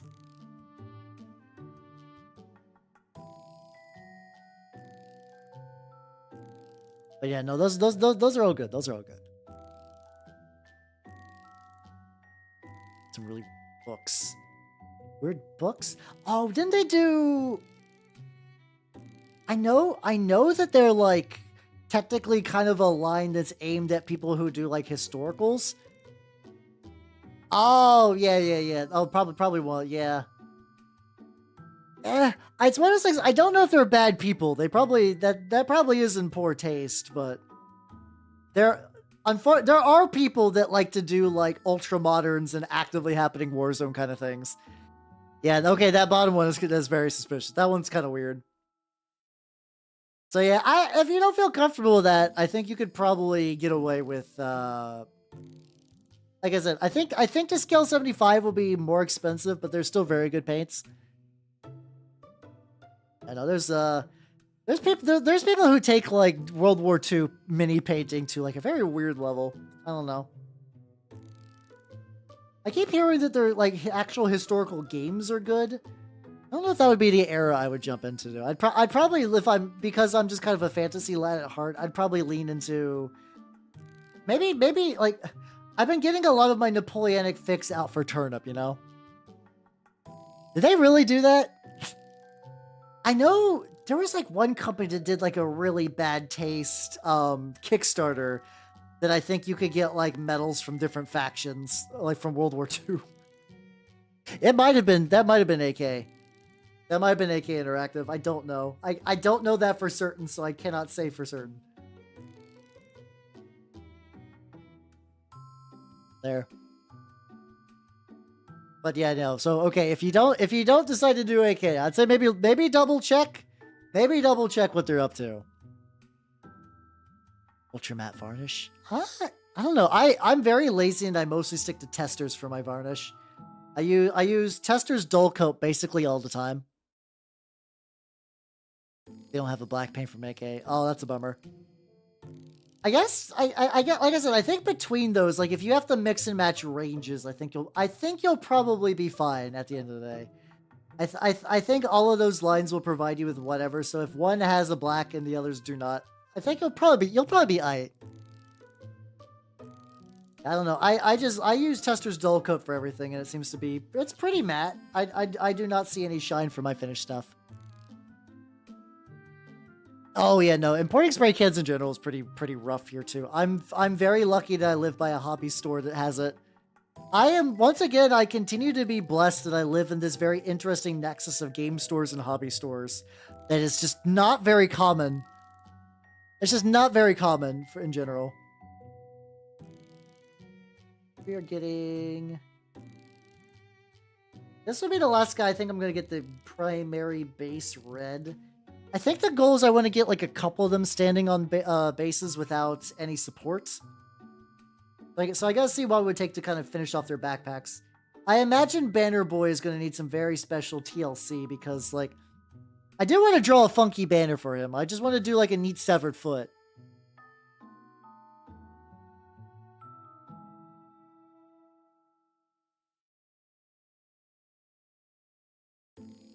That, If I had to guess, I would say Black Intense is like an actual traditional black. And the rubber black is probably for like history nerds that really want authentic looking rubber. For like let's say somebody who's painting like I don't know, like a military like personnel carrier kind of thing. I have to imagine those are the people who are like, no, they need to be like that's something I noticed because like there's a lot of lines where it's like the paints are named. Grab a brush. There we go. Like the paints. Oh yeah. Oh, did he actually have a conversion chart? Those are nice. I keep using this one. I keep using this one conversion chart from like the Daka forums that has been basically active forever. I think at this point it's kind of out of date though, because so many paint lines have updated their shit. Yeah, but sometimes I'll be looking at like Vallejo and they'll be like, US Army standard like leather. I'm like, how, okay. That seems really specific, but the plan now is I want to get the ropes and I want to get, like I said, I think I want to focus on maybe getting a handful of the ones with like the simpler like helmets. Like this guy's got like a little beaky helmet. His backpack is mostly painted. And I'll probably use like a dark wash on some of the like fur patterns on the things, and then we'll go. You'll have to let me know if that's a good black though, because like I said, I still might do an order from AK because they have a really good snow pace. I think I got away with just ordering the sprinkles. I want to say that yeah, this is for Turnip. Yes, it is. I am painting a group of fodder for Turnip28, and it's going pretty well. I forget. Have you seen the Toff and one of the the Toff and one of the Toadies already? Like the leader units. Those are wrapped up in another stream, but I need to like I got like 8 models I need to put into oil washes. These were built by chat actually. I'm following some directions from chat for this. These are the procession of the holy stumps. Or to be like or something to do with like, I don't know what I would use for that, for like the equivalent root vegetable. They're more themed around the idea that sin is stored in the foot, so that the best way to relieve the world of sin and maybe cure everybody of their woes is to go from town to town and chop off everyone's feet. So like if you notice, all of the like rank and file have like little wooden poles, which used to be toothpicks. They all have little wooden poles on their feet, or where their feet would be, because I've snipped them off. And they're currently residing in a little baggie. All their feet are in a little baggie that I could use for terrain and whatnot later. You know, I could just like a little sprinkling of severed feet for fun. The Verucas, what? I say, like, the thing is, because I do know most turnip like legions are based around a specific root vegetable, but also, how the Rudy boys going? Good. I'm trying to paint with double gloves today because My mimic form is especially dried out, so I do not wish to share. But I'm trying to get used to the fact that I do not have immediate tactile sensation with every brush. It's going pretty well. I could do that. I could technically make them into gore tokens from like, what's it called? I could make them into gore tokens for sludge. Turnip28 also introduces blood mechanic, which I don't super know the rules for yet, but like the blood mechanic was introduced in the last round of playtesting. But I need to look at because a lot of armies have rules that interact with it, like the Black Grail, which is going to be the faction I want to play, specifically use infection markers instead of blood markers, which are, I think, just more powerful in like blood markers, more or less, or like they're harder to remove because they're not considered blood markers. But yeah, I could make blood markers out of the severed feet as well. Just put like a bunch of severed feet on the base, and just be like, all right, this is one blood token. And I can use this for a visual reference. It's amazing what you can do with 24 severed feet, you know? Well, technically more than that. Technically, I have 28 severed feet in that bag. I have 28 severed feet in that bag, and then I could 3D print severed feet as much as I want. It really is a quote. Hello, Vicky Amaru. I have 28 severed feet in a bag.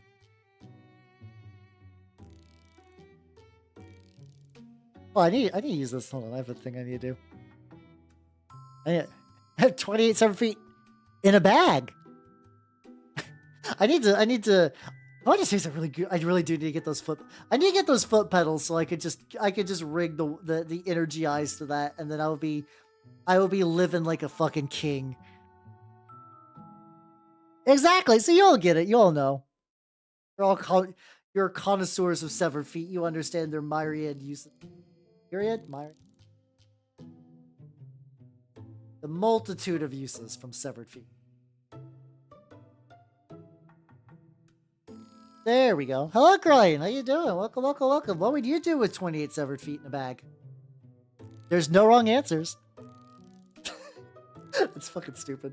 How you doing? I'm working on some Turnip28 minis.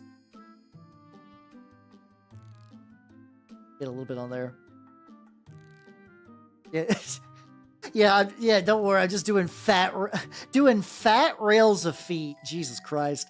I'm sure there's some foot enjoyers on the internet that would love that. That would absolutely love to do that.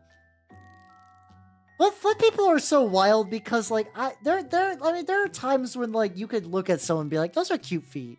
But like that's not like my obsession. It's kind of just like it's like a garnish of anything. But there's just like some people like, oh goddamn, do I just want to like them toes? I'm like, oh okay, okay, friendo. The Fallout TV series. Okay, I gotta know, as somebody who has only played New Vegas, but has seen very intense likes and dislikes, is the Fallout show actually any good? Like, is it legitimately a good show? I know a lot of people seem to like it. A lot of people hate what it does to like the canon of the games. So I don't know. I don't know. I have not watched it yet. I don't know if I will, but I am curious like what your nerds' opinions are of it. Obsessed with feet can also be odd. That's also true, yeah. Hell yeah, Flopsy. Live your best life. I mean, Tabris, that's like the bar is very low.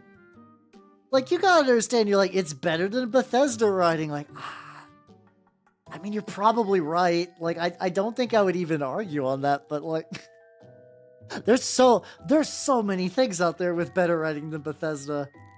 So many things. Oh. We're getting mixed opinions. That's cool though.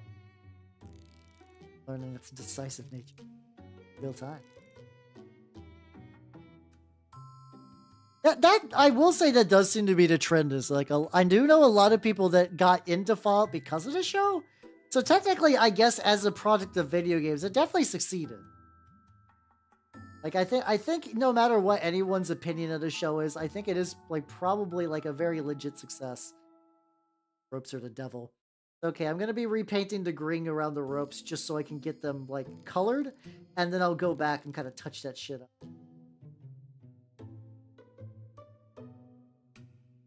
Pastel, why were you like this? So maybe your enjoyment is just how much you played the original Fallout games. Gotcha, gotcha, gotcha. Maybe, I don't know. I don't want.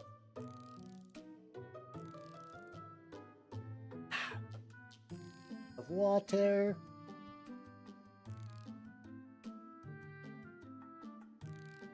Okay, perfectly serviceable out of 10 with weird lore hangups that if you like the original series you're not going to enjoy.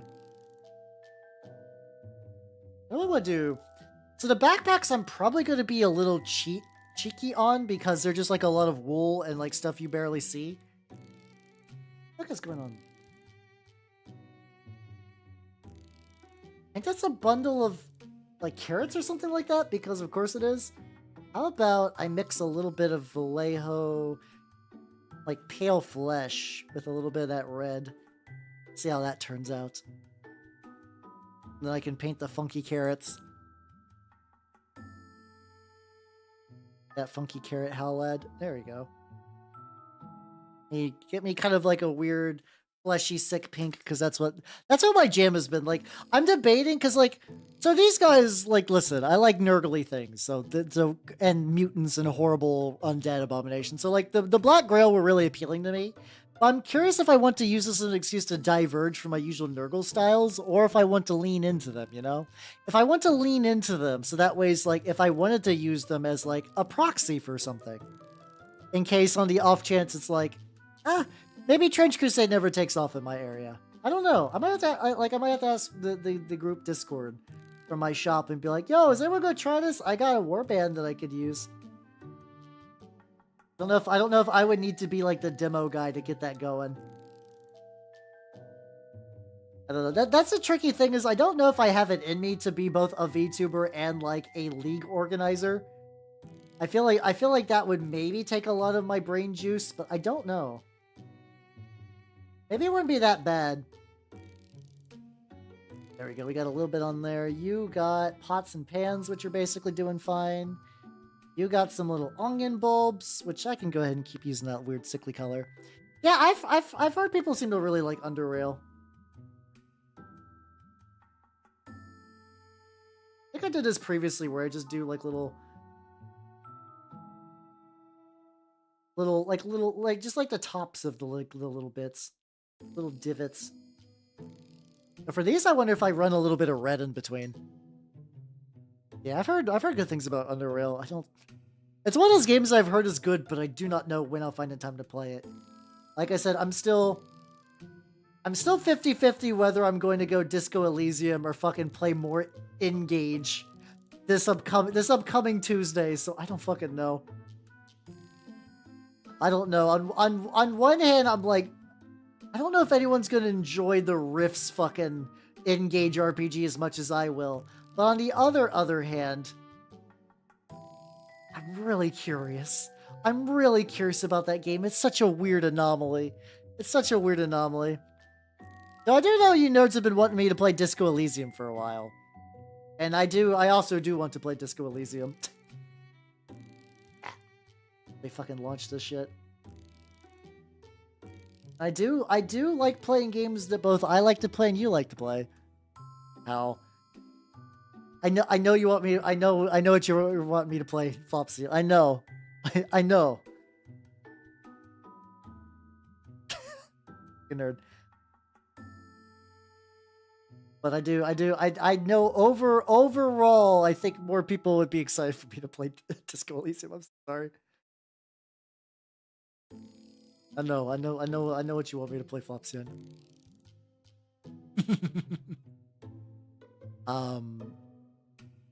Oh yeah, I guess at this point, if you like the OG Fallouts, you're probably aware of Underrail. I'd have to assume. I could be wrong though. I could totally be wrong on that.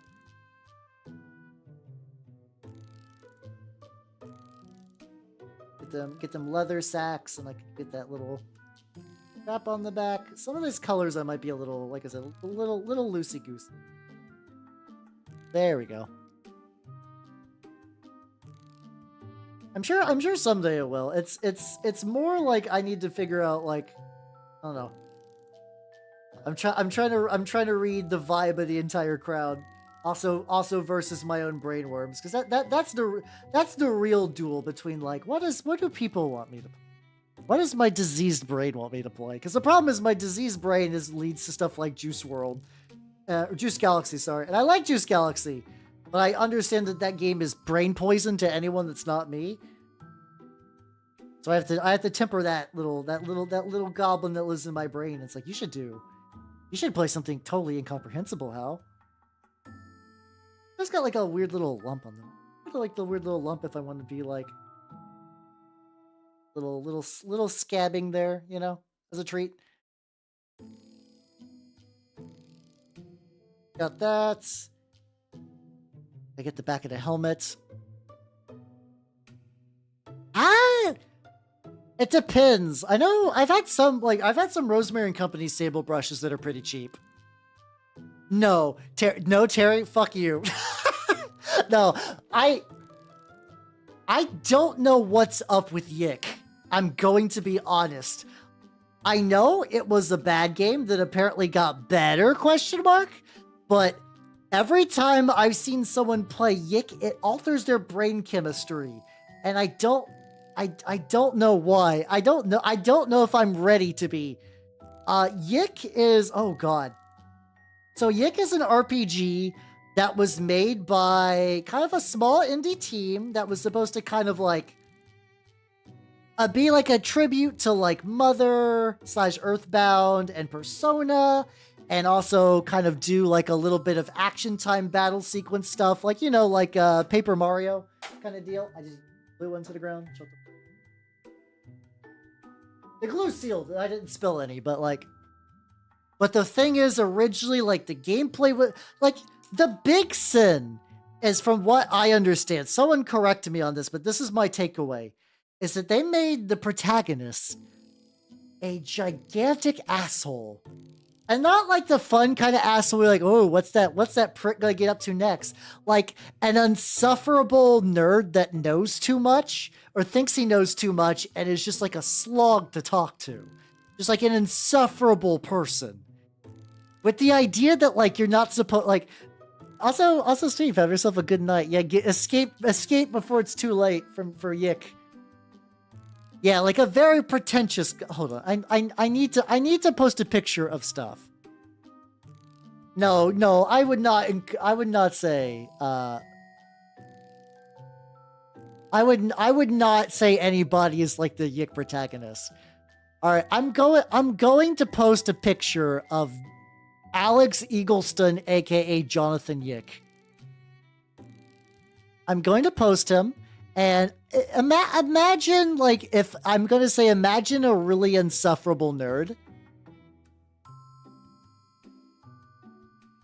Like, imagine a really insufferable nerd, and I'm going to post his picture, and you're not going to be surprised. There we go. Oh, hold on. My body is jittering on its own. Need to fix that real quick. The Yick was too strong, bros.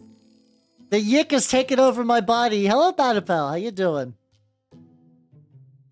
There we go. All right, we're back. I was trying to explain to Yick to people. So this is secondhand information. I'm gonna stick it like right here. This is cursed. But basically, from what I understand, like, at some point they wanted him to be like, they kind of on purpose wanted him to be an unlikable asshole with the idea that he would grow on you, or you would see aspects of yourself in him. But the thing is, when it comes to, like, fictional people, when it comes to assholes, this is a better example. How you doing, Fake Off? Welcome. Yeah, I need a drink. Let me get a good stretch going. There we go. But I think this applies both to Yick and people, weirdly enough. Have you, like, this is gonna be interesting. Have you ever seen somebody complain about why somebody likes an asshole character, but they don't like that like a real asshole? It's because like usually asshole characters have a payoff that you understand implicitly exists because it's fiction. So like if you see like an asshole in a piece of media, you're like, okay, that asshole is going to get their comeuppance, or they're going to learn a lesson and grow, or you get to see them get shit on, which is fun, or you're there for interactions with other characters, shipping, etc. There's like a buy-in. There's a buy-in that you expect. And usually the asshole is not the primary protagonist, or if they are, they're a likable asshole. Usually. This is not like hard and fast. The problem is because, like, if you make your protagonist an insufferable asshole, and they don't earn, like, a reason for you to care, you're not going to like them, which is what I understand is, like, the original Yick went. But also, like, but the thing is, from what I understand, the team is, like, relatively, like, nice, I guess? Like, it sounds like that they're still putting out updates and stuff. So, like, they genuinely care, which is a little odd, but, like, it's gotta be weird knowing that your game is a horrible meme. That people shit on it because there's, like, reviews that take, like, 2 hours that dive into how deeply you fucked up in making a likable protagonist. See, the Rogue Trader protagonist, like, I mean, I would even argue that's a different type of asshole because you are in charge. You choose to be the asshole, but you're rewarded. Your payoff for being an asshole is you get to see different endings and funny reactions. Like, I'm trying to think of what would be, like, a good example of, like, an asshole that you kind of, like... There we go. Yeah, exactly. Oh, then he gets validated for being a senator. Oh, that's a bummer, yeah.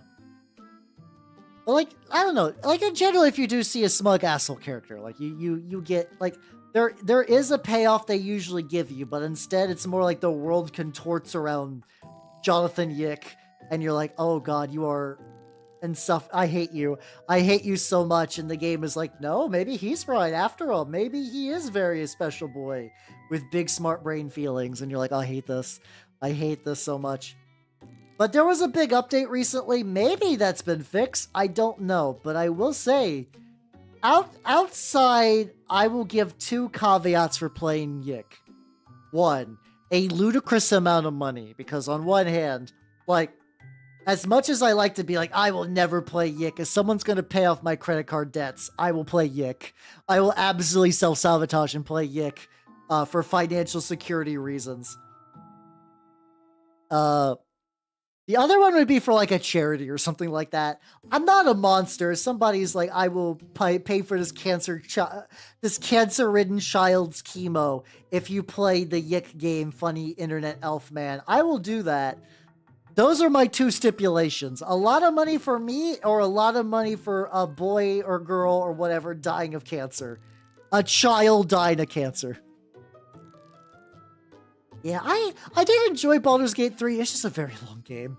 It's just a very long game that was really oversaturated for a while, so I kind of dialed back on it. I don't know if I'll get back to it on stream or not. I don't know. I don't know. Like I said, even I don't know how long Disco Elysium is, but I don't think it's Baldur's Gate 3 level of length. I don't think it's quite that long. Think being the key word, because who the fuck knows? Let's see. I could play it for the funny. I could. I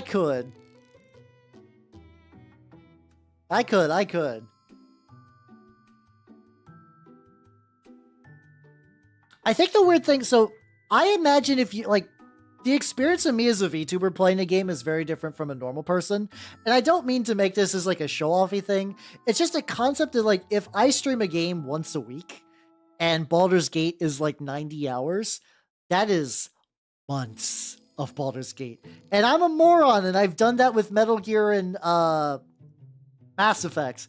So I'm trying not to do that anymore, because as much as I like being a person that self-sabotages based on, like, everything I do, I should probably dial back to self-sabotage a little.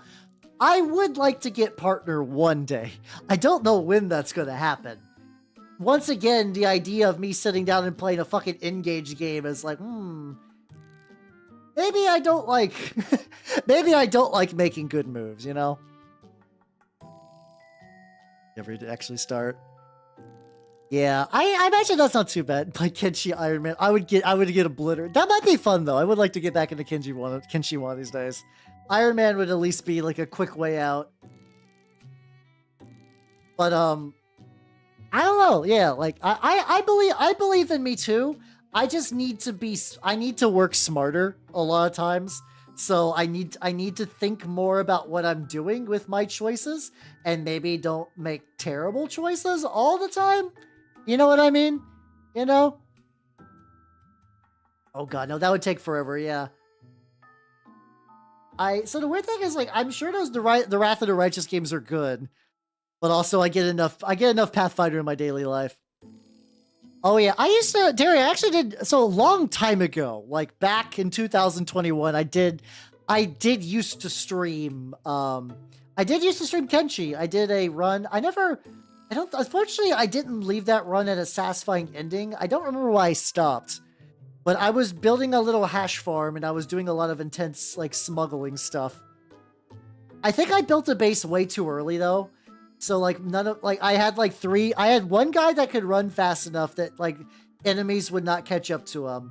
And my actual fighters were pretty shit, so the attrition rate we had against, like, slavers was real bad. And we were assaulted constantly because I was in part of, like, a... Luckily, I had a lot of water that surrounded my base, so if anyone tried to sneak into it, they would get caught in the water and get killed or dismembered by the assault crabs. I had dedicated murder crabs. That was fun. I did like my dedicated murder crabs. Bestest of lads.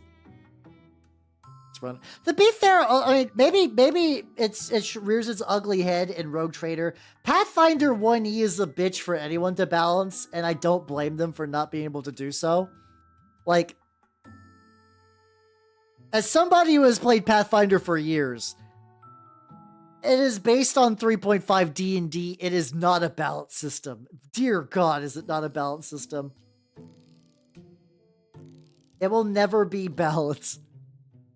I'm sure maybe it gets worse, but I think it's like the foundation is run. Like, I've heard people complain about Baldur's Gate 3 combat, and it's like, yeah, unfortunately you chose D&D 3rd edition as your basis. So, like, you're not... Which is a bummer because fucking Divinity Original Sin 2 had really, really baller combat. I do play Pathfinder 2. That's like my tabletop group's preferred system of choice. I am neutral on it. I'm fine. I just mean like in counterbalance, okay. I still think that's gonna be kind of fucked, unfortunately, but... Yeah, I play it, I have fun with the group. It is not like my preferred system. If somebody was like, Hal, run a game right now, Pathfinder 2, we would not be in the top 10. I would not consider it for a second. But, will I play it? Yeah, I'll play it. Will I have fun? Yeah, probably. I do like playing games with friends, after all. I am a fun... Oh god, some combination like Blades of the Dark, Necronica, Lancer, Gamma World 7th edition.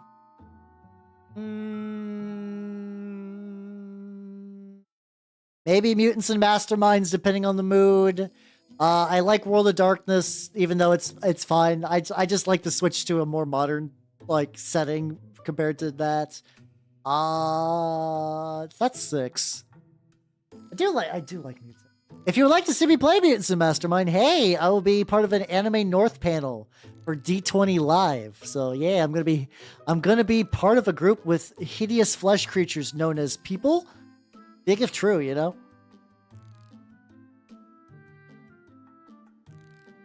The game, fuck yeah, let's go. I've never played as a player in Lancer. Someday maybe, but I don't know. I've already let you all know that I do like GMing quite a bit. That's 6 games. What's the other ones?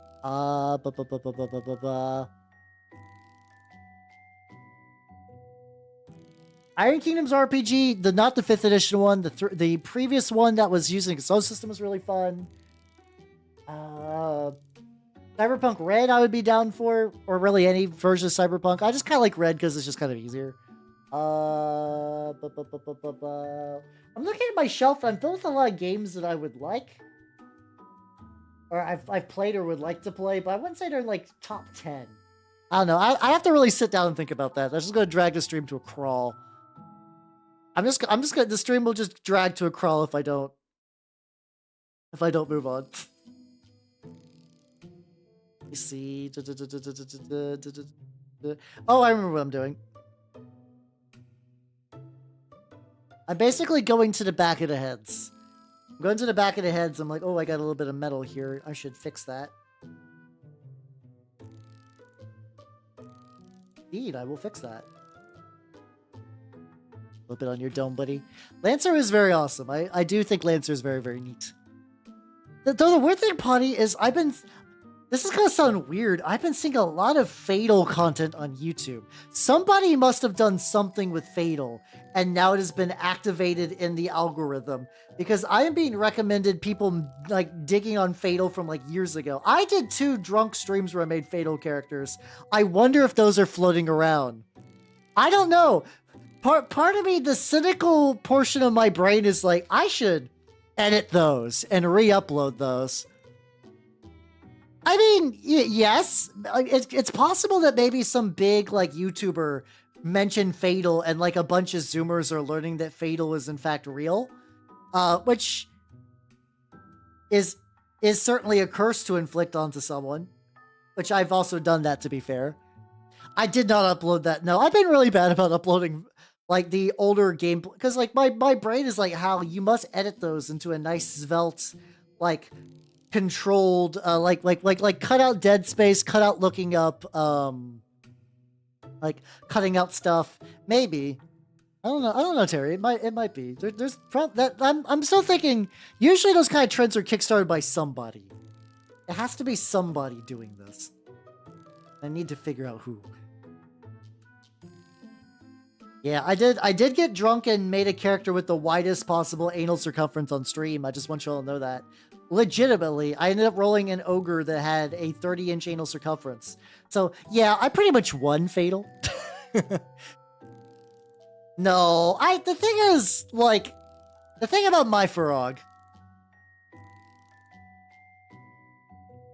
people only give a shit about that game because Varg made it.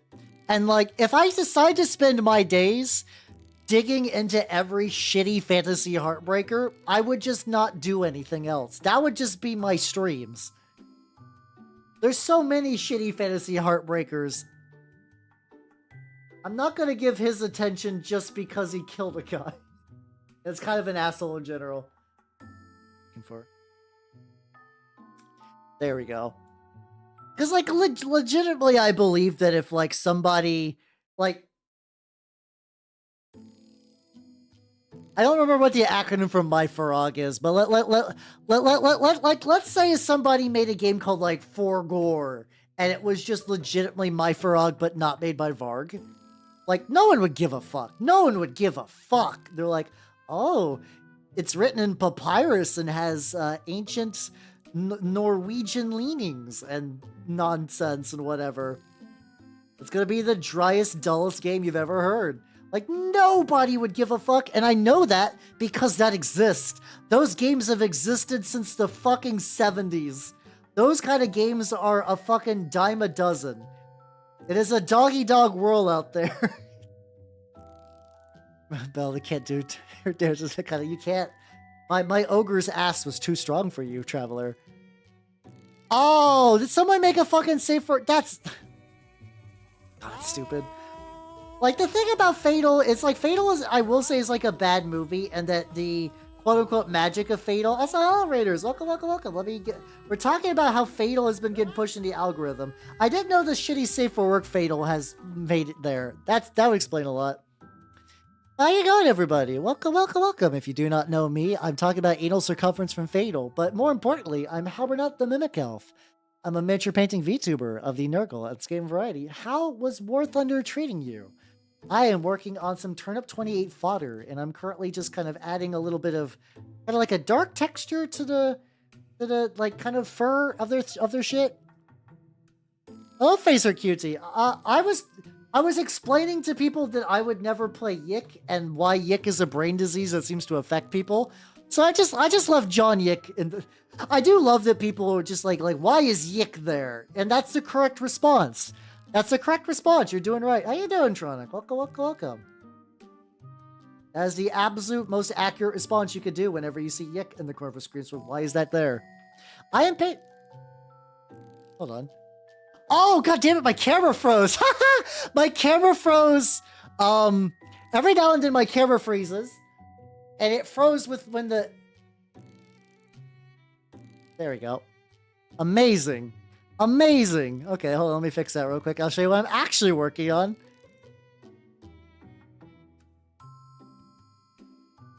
We were working on some Turnip28 fodder. Wow, look at them. They got guns. Woo. Wow, wow, wow. If I was the one that taught you what Yick is, I'm very sorry. I am legitimately sorry I had to be that person. That was a fucked up thing for me to do, and I'll never apologize. Yeah, don't worry. Every now and then my camera freezes, and it just froze during a very, very silly moment. That's getting a little drippier than I would have liked. That's... Pick that up a little bit. Yeah, I'll be fine. Oh yeah, for everyone who doesn't know, I am Howard the Mimic Elf, miniature painting VTuber of the Nurgle. I am glad you said something. I'm glad you said something. Little brush and like... There we go. Wipe that off a little bit. Oh no, these are not deathcore. No. These are for a game called Turnip28. Technically, I have not painted a single Warhammer model on stream today. That's fine. That's whatever. It do be like that sometimes. There we go. I've been painting the lads and it's been going pretty good. How do I... Oh yeah, I need to get a little bit of green and get like the little touch-ups on the robes. The plan is I want to get at least 4 of these bad boys standing. I mean that's the funny secret. You can technically use if your crew is cool with it, you can use whatever mini you want for whatever. Games Workshop can't stop you. They have no power over you. But I know if you play like tournaments and stuff, yeah, they do. They do have a little bit of power.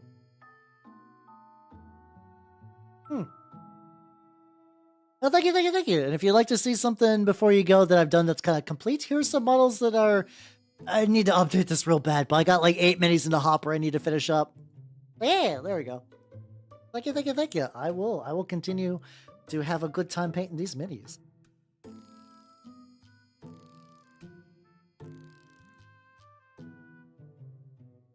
Sectional ads. They are... I'm not going to do highlights on these because I think I'm going to try to wash them first and then build up any highlights from there. Yeah, doing it this way to get some of the the ropes cleaned up a little bit was a good idea. PMC, it's okay. I've learned to fight off the GW ninjas. They no longer can stop me. The mandatory Space Marine to paint on stream. Oh fuck yeah! Oh god, I want an obliterator so bad. I'm so sad. So when I got paid this weekend, and I was like, ooh, there were some used models at my shop I was looking to pick up, and by the time I got there, they were all sold out. Like there was a Glotkin, and there was I think there was a couple of other odds in it, and they did not have those anymore, which is fine. It's like, okay, you know, I don't need a Glotkin right this red hot second. I'll wait till one comes to me. We'll do it like that. Yeah, I do enjoy getting paid. I do. Especially because, like I said, the fun money was spent, and now I also got to buy some upgrades to Nanners' cage. I got her a couple, like, extra little plants. I got some... You know, I've been watching a lot more snake videos recently, and I'm like, I think Nanners is due for an upgrade in a couple of, like, life areas. So I got some more plants. I got her a bigger heating pad because my shop had one. I was like, her current heating pad's fine, but I think I could do better with a bigger one. So I'm hoping now that she's a bit more active that I'm going to wait for a day to clean out her cage. And I'm also going to try... I originally tried using this, like, coconut bark for her, like, what's it called? For the substrate. And initially she didn't seem to like it. But that was years ago, and she was also a tiny little creature. Now it's a full-grown creature. Now as a full-grown creature, I'm hoping that she might enjoy it because I think that's like a more optimal thing for snakes to like. Oh, hold on. Got the wrong color there. It's fine. There we go. That's University to University. Yeah, someday. I mean, like I said, I am not hurting for models, so if I don't get, like when I didn't get that Glock hit, I wasn't like, oh, no, now I'll never get a Glock hit. I'm like, well, I got plenty of other shit to work on. This is probably a good idea. This is probably good in the end, you know? Let's go ahead and let's glue him to the base. Some gel glue. This is gonna be interesting because like this stuff is kind of slow acting, but it also is like pretty sturdy.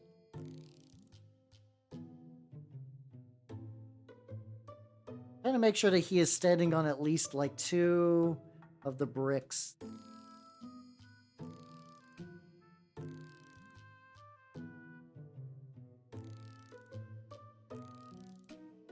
Lad.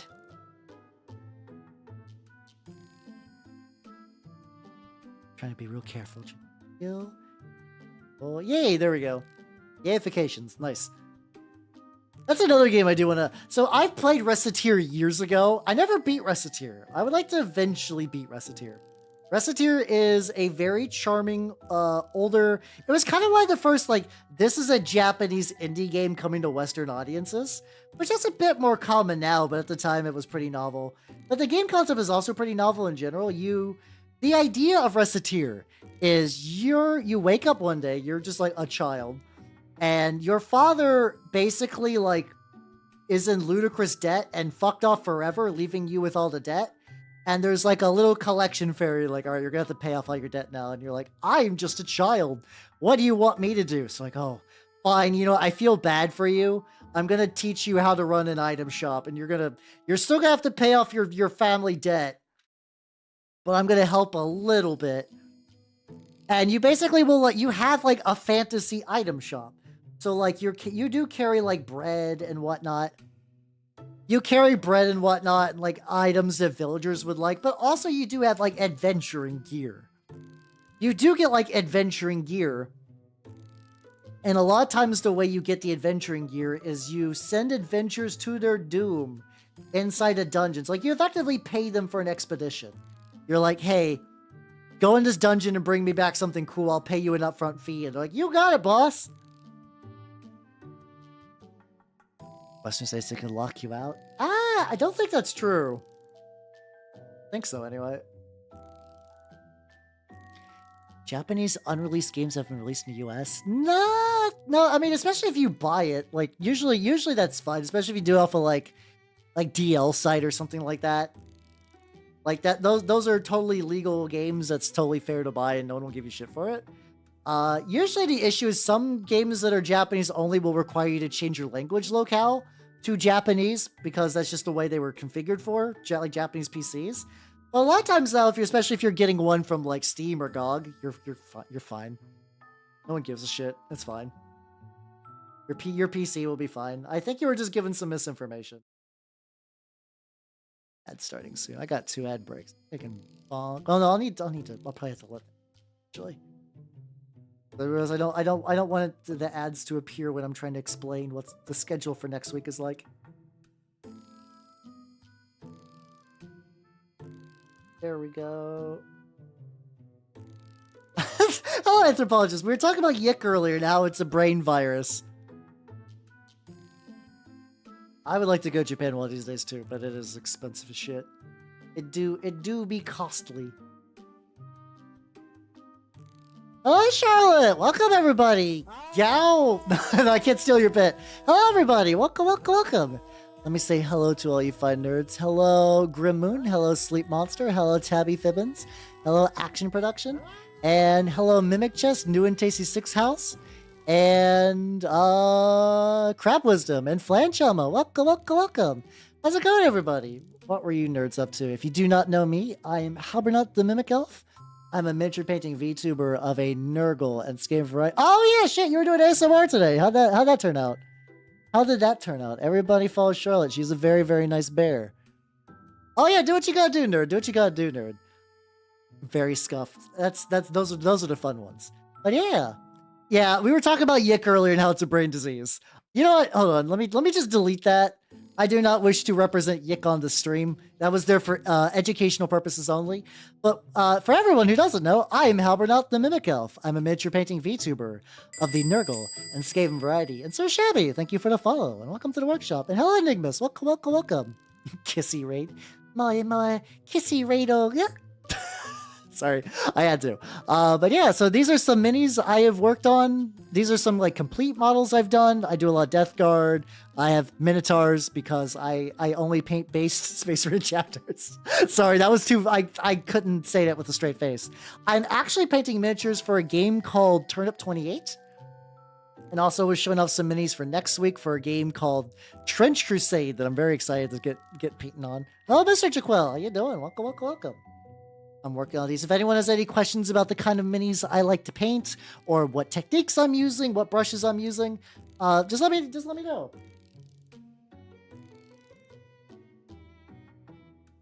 I do not. All my finished models are very far away. I did play some games this week, so a lot of my models are in little movable like totes and stuff like that. And hey, get all your various points. And hello, Mr. Jaquel, how you doing? Welcome. Get all the points and stuff. But yeah, I'm currently painting minis for a game called Turnip28. It is a game where you are playing a bunch of chucklefucks, having to deal with living in a horrible, root-infested post-apocalypse. And specifically, these are part of a cult that believes all sin is stored in the feet. So if you cut off the feet, like you can see, they have stumps. If you cut off the feet, all the sin's gone. It's a foolproof plan if you think about it. It is absolutely a foolproof plan. Yeah. It's our good friend. I feel like I should know who Terry Davis is. I feel like I should know that. Oh, it's a fucking Temple OS guy. I was like, why does this name sound so fucking familiar? There we go.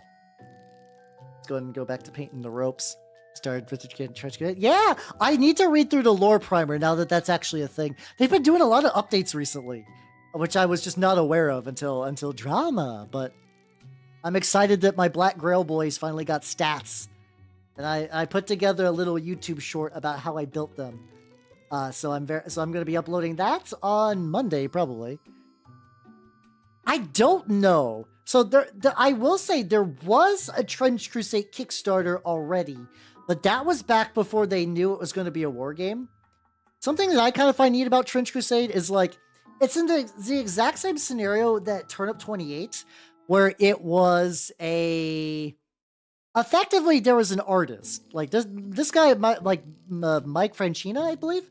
He is a guy that's done a lot of stuff for like Blizzard and like kind of just like a bunch of big video game companies doing like real, like he was doing Diablo concept art and stuff like that. He's been in the industry for a while, and he had like a little pet setting. And he's like, oh, you know what? People like my little pet setting. I should make minis for that.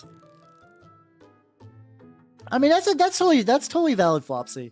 I have terminal brain where I love picking up a bunch of war games and just fucking around with them.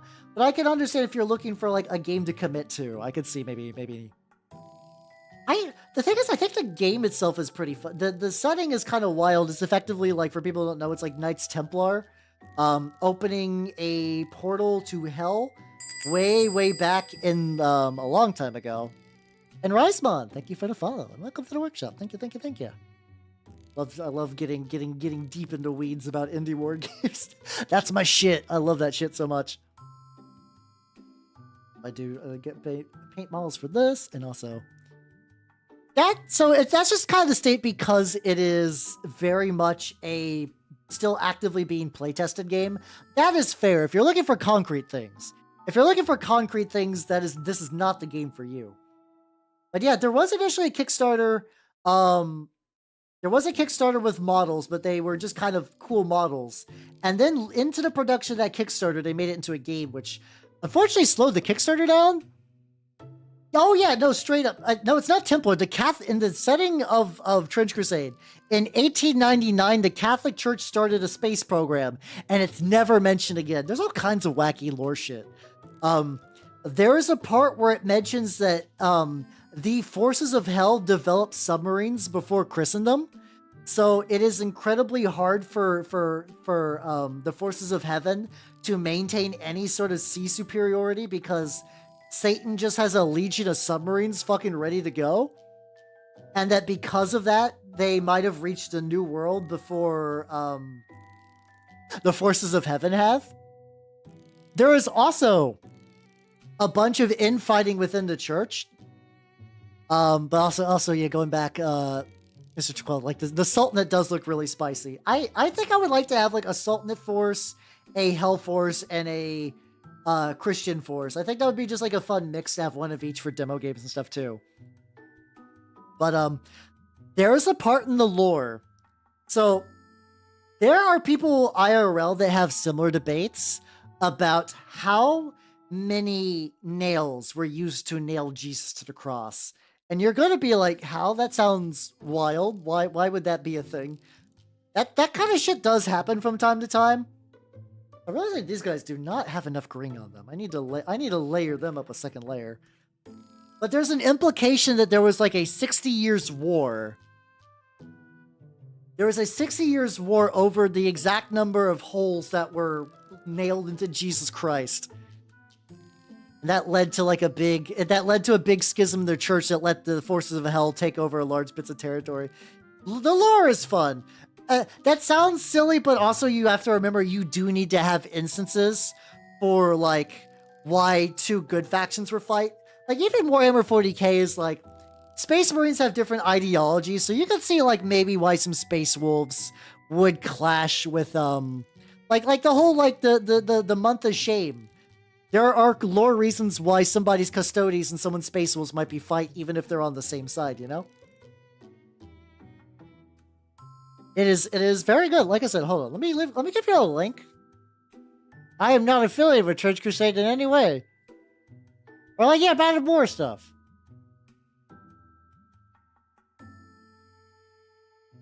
Alright, here is the website. Specifically, I'm going to point you to the playtest rules because there's like a lore primer and some other bullshit, you know?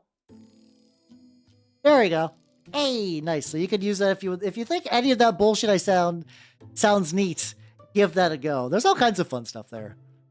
Too much time on 40k. That is a real mood. That is understandable. If you are already drowning in other war games, I can see why you might not be super interested. I am really into war games, probably to my mental, physical, financial detriment. It do be like that sometimes over here in the House Workshop. It's a splintered. Yeah. I think I could see why that'd be appealing. I can dig it too. Plus, I play Chaos, so like yeah, I'm into that kind of shit. Yeah, these guys just need another layer of green.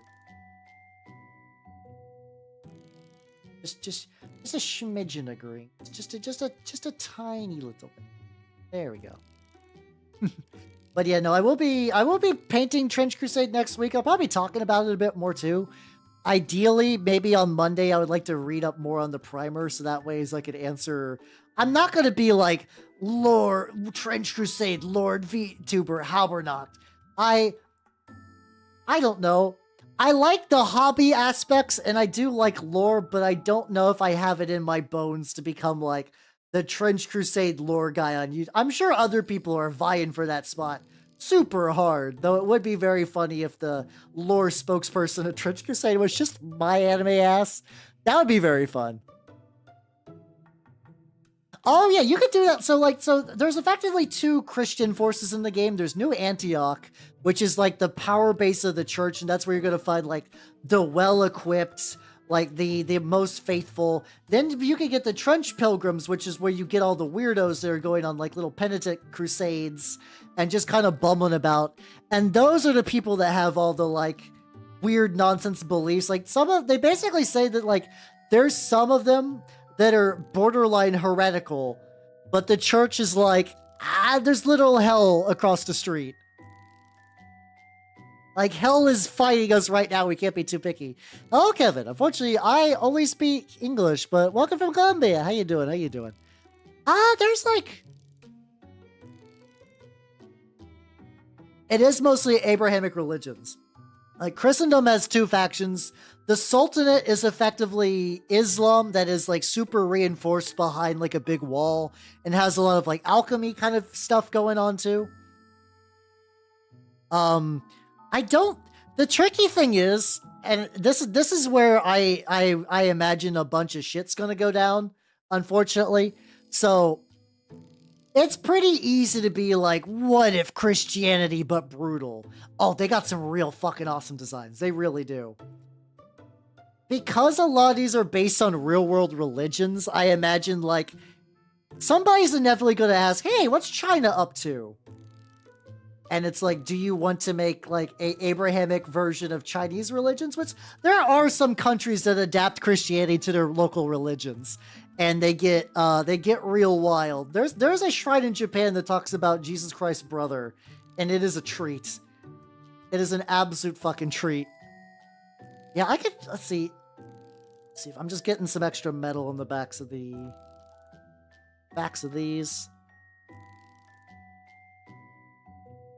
They're also called like the full like the Sultanate of the Iron Wall, French Crusade, Sultanate. I'm gonna see if I can just get you a picture real quick. Let's see. Oh, I can't do that. That has tits. If you become a warlord of the Sultanate, you have your own alchemically created harpy that has tits. Oh, let me show you one of the assassin dudes. They do fuck super hard. I will admit that I have not read up a huge amount on Sultanate War. And hello, the Lion Creative. Welcome, everybody. Welcome. If you do not know me, I am Habernut the Mimic Elf. I'm a miniature painting VTuber of the Nurgle and Skaven variety. Today, I am painting some... not Trench Crusade. I am painting some Turnip28, but we're talking about Trench Crusade. So, hence my confusion. What were you up to? You were doing... what were you painting for Warhammer? Or what were you doing? You could probably do a lot with Gnostics. The only mention that I know of Judaism within Trench Crusade is that there are a bunch of Hebrew knights that broke into a Templar stronghold and fucking destroyed it. So that's as far as I'm aware of. I don't know.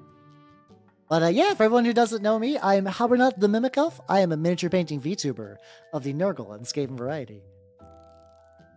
Cathars. They did paint a Reaper Concomp piece. Ooh, oh, I do like oil. I only use oil washes, but I have seen people do amazing shit with oil paint. So like good shit. Let's go.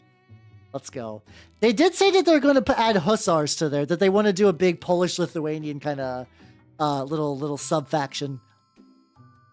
But yeah, so this is what one of the Sultanate assassins look like, and goddamn, does this design fuck.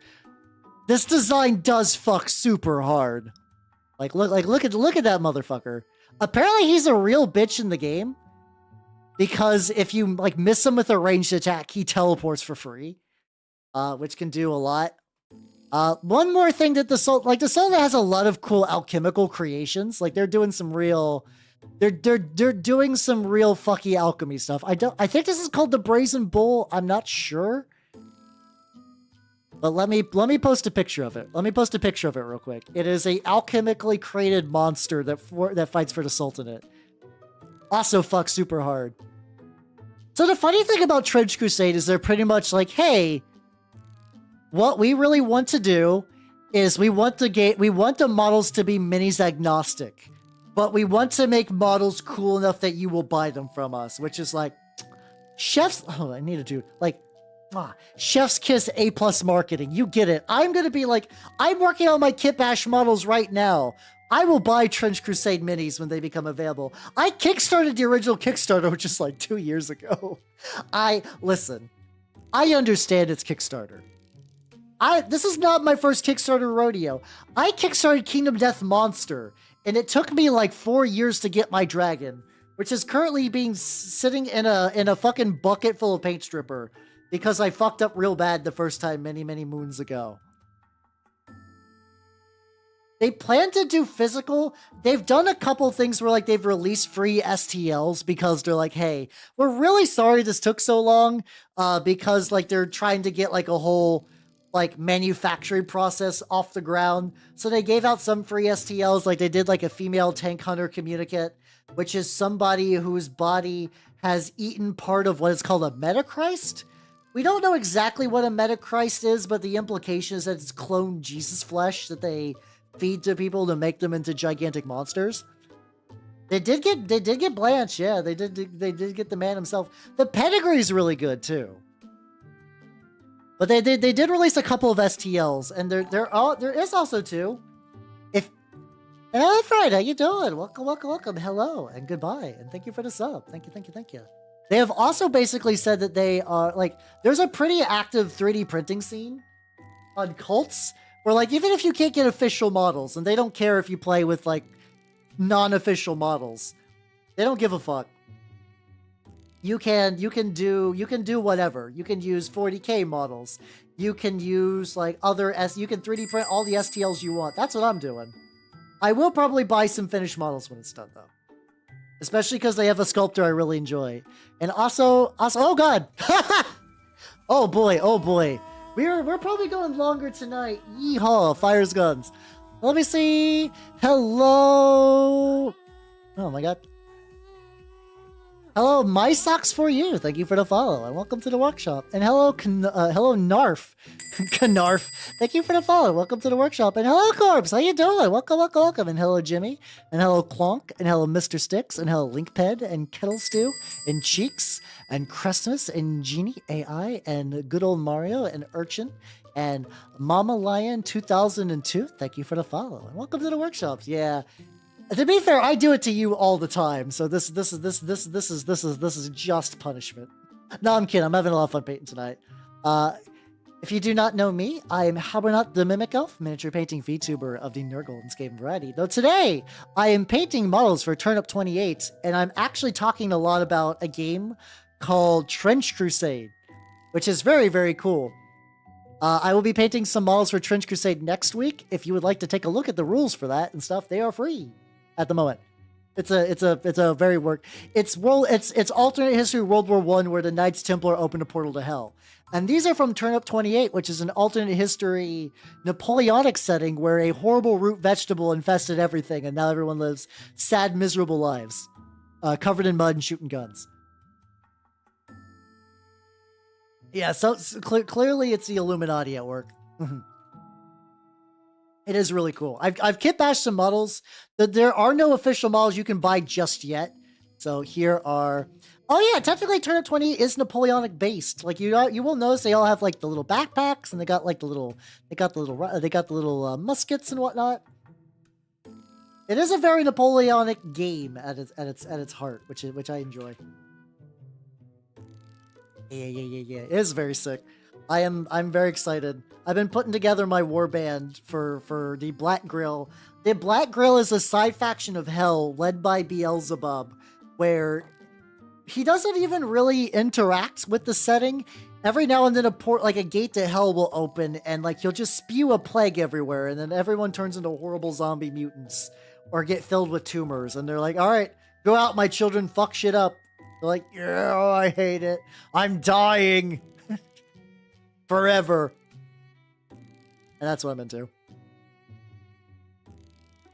That's also true, yeah. For Turnip28, if you want to use actual Napoleonics like Perry Brothers, you can coast off of that. You can coast off of one box for a long time. It's a very good investment. You could buy really, that's true. I'm gonna be real, that's true of any historicals. I don't know how expensive World War I minis are.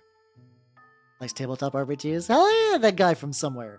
I love tabletop RPGs as well. I am currently in the process of getting a group for Changeling the Lost. I am doing a Lancer group. I need to reach out to another VTuber who apparently has been real ooh-woo, big fingers touchy about wanting to play Lancer. So I'm going to try to get that going. And then I am going to be at Anime North digitally, as part of a Dragon Ball Z one-shot using Mutants and Masterminds, which is a system I enjoy very much. Which historical period? God, I don't know. I'm so bad at answering a question like this. I think Art Deco is nice. We'll go with that. Are you talking like art or like dudes, or you mean like just like the way the society looked? There's a lot of variables to that question. Let's see. I like Mutants and Masterminds personally. I've not played Champions, so I don't know how crunchy it is. Mutants and Masterminds has a very nice resolution mechanic where everything is d20 plus a modifier, with no other dice being used. It's got a pretty flexible power system. Terry, the thing is, I also Jojo Brando. Thank you for the follow and welcome to the workshop. I like Exalted as an idea. Exalted is a pain in the dick to actually run. Exalted is a pain in the dick to actually run. It's super rough. You're welcome, Matthew, I guess. Super systems are fun, but they can be... What, spyglass? Another vegetable. I will paint it like a vegetable and we'll just go from there. What is a spyglass but a very funny vegetable? I'm currently working on some models for Turnip28. And it's going pretty good. But yeah, I like Exalted. It is way too crunchy. Maybe Exalted 3rd edition fix that. You're not wrong, Corpse. I did play in a Exalted 2nd edition game as a Twilight cast ages ago. That was pretty fun, I'm not gonna lie. I did require third-party tools to build a character. The funny thing is the campaign itself was very nothing, but I had some really, like, chef's kiss moments from it. I played a thief that could steal anything he could physically see, and then also could look through objects. And one of my favorite gameplay maneuvers in a tabletop RPG was we were at a dinner party. The guest of honor got poisoned, and none of us could treat poison. So I'm like, hey, GM, like, yeah. Like, I could use my power to, like, look into his veins and see where the poison is, right?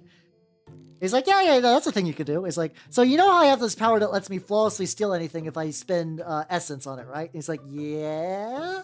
I'm like, I steal the poison out of him. And he's like, oh, fuck. It worked. It did work. I think we got in trouble. The funny thing is, I think we got in trouble with that guy later because, like, we were exalted. I think he was a dragon blood. And he didn't. It turns out he didn't like that very much.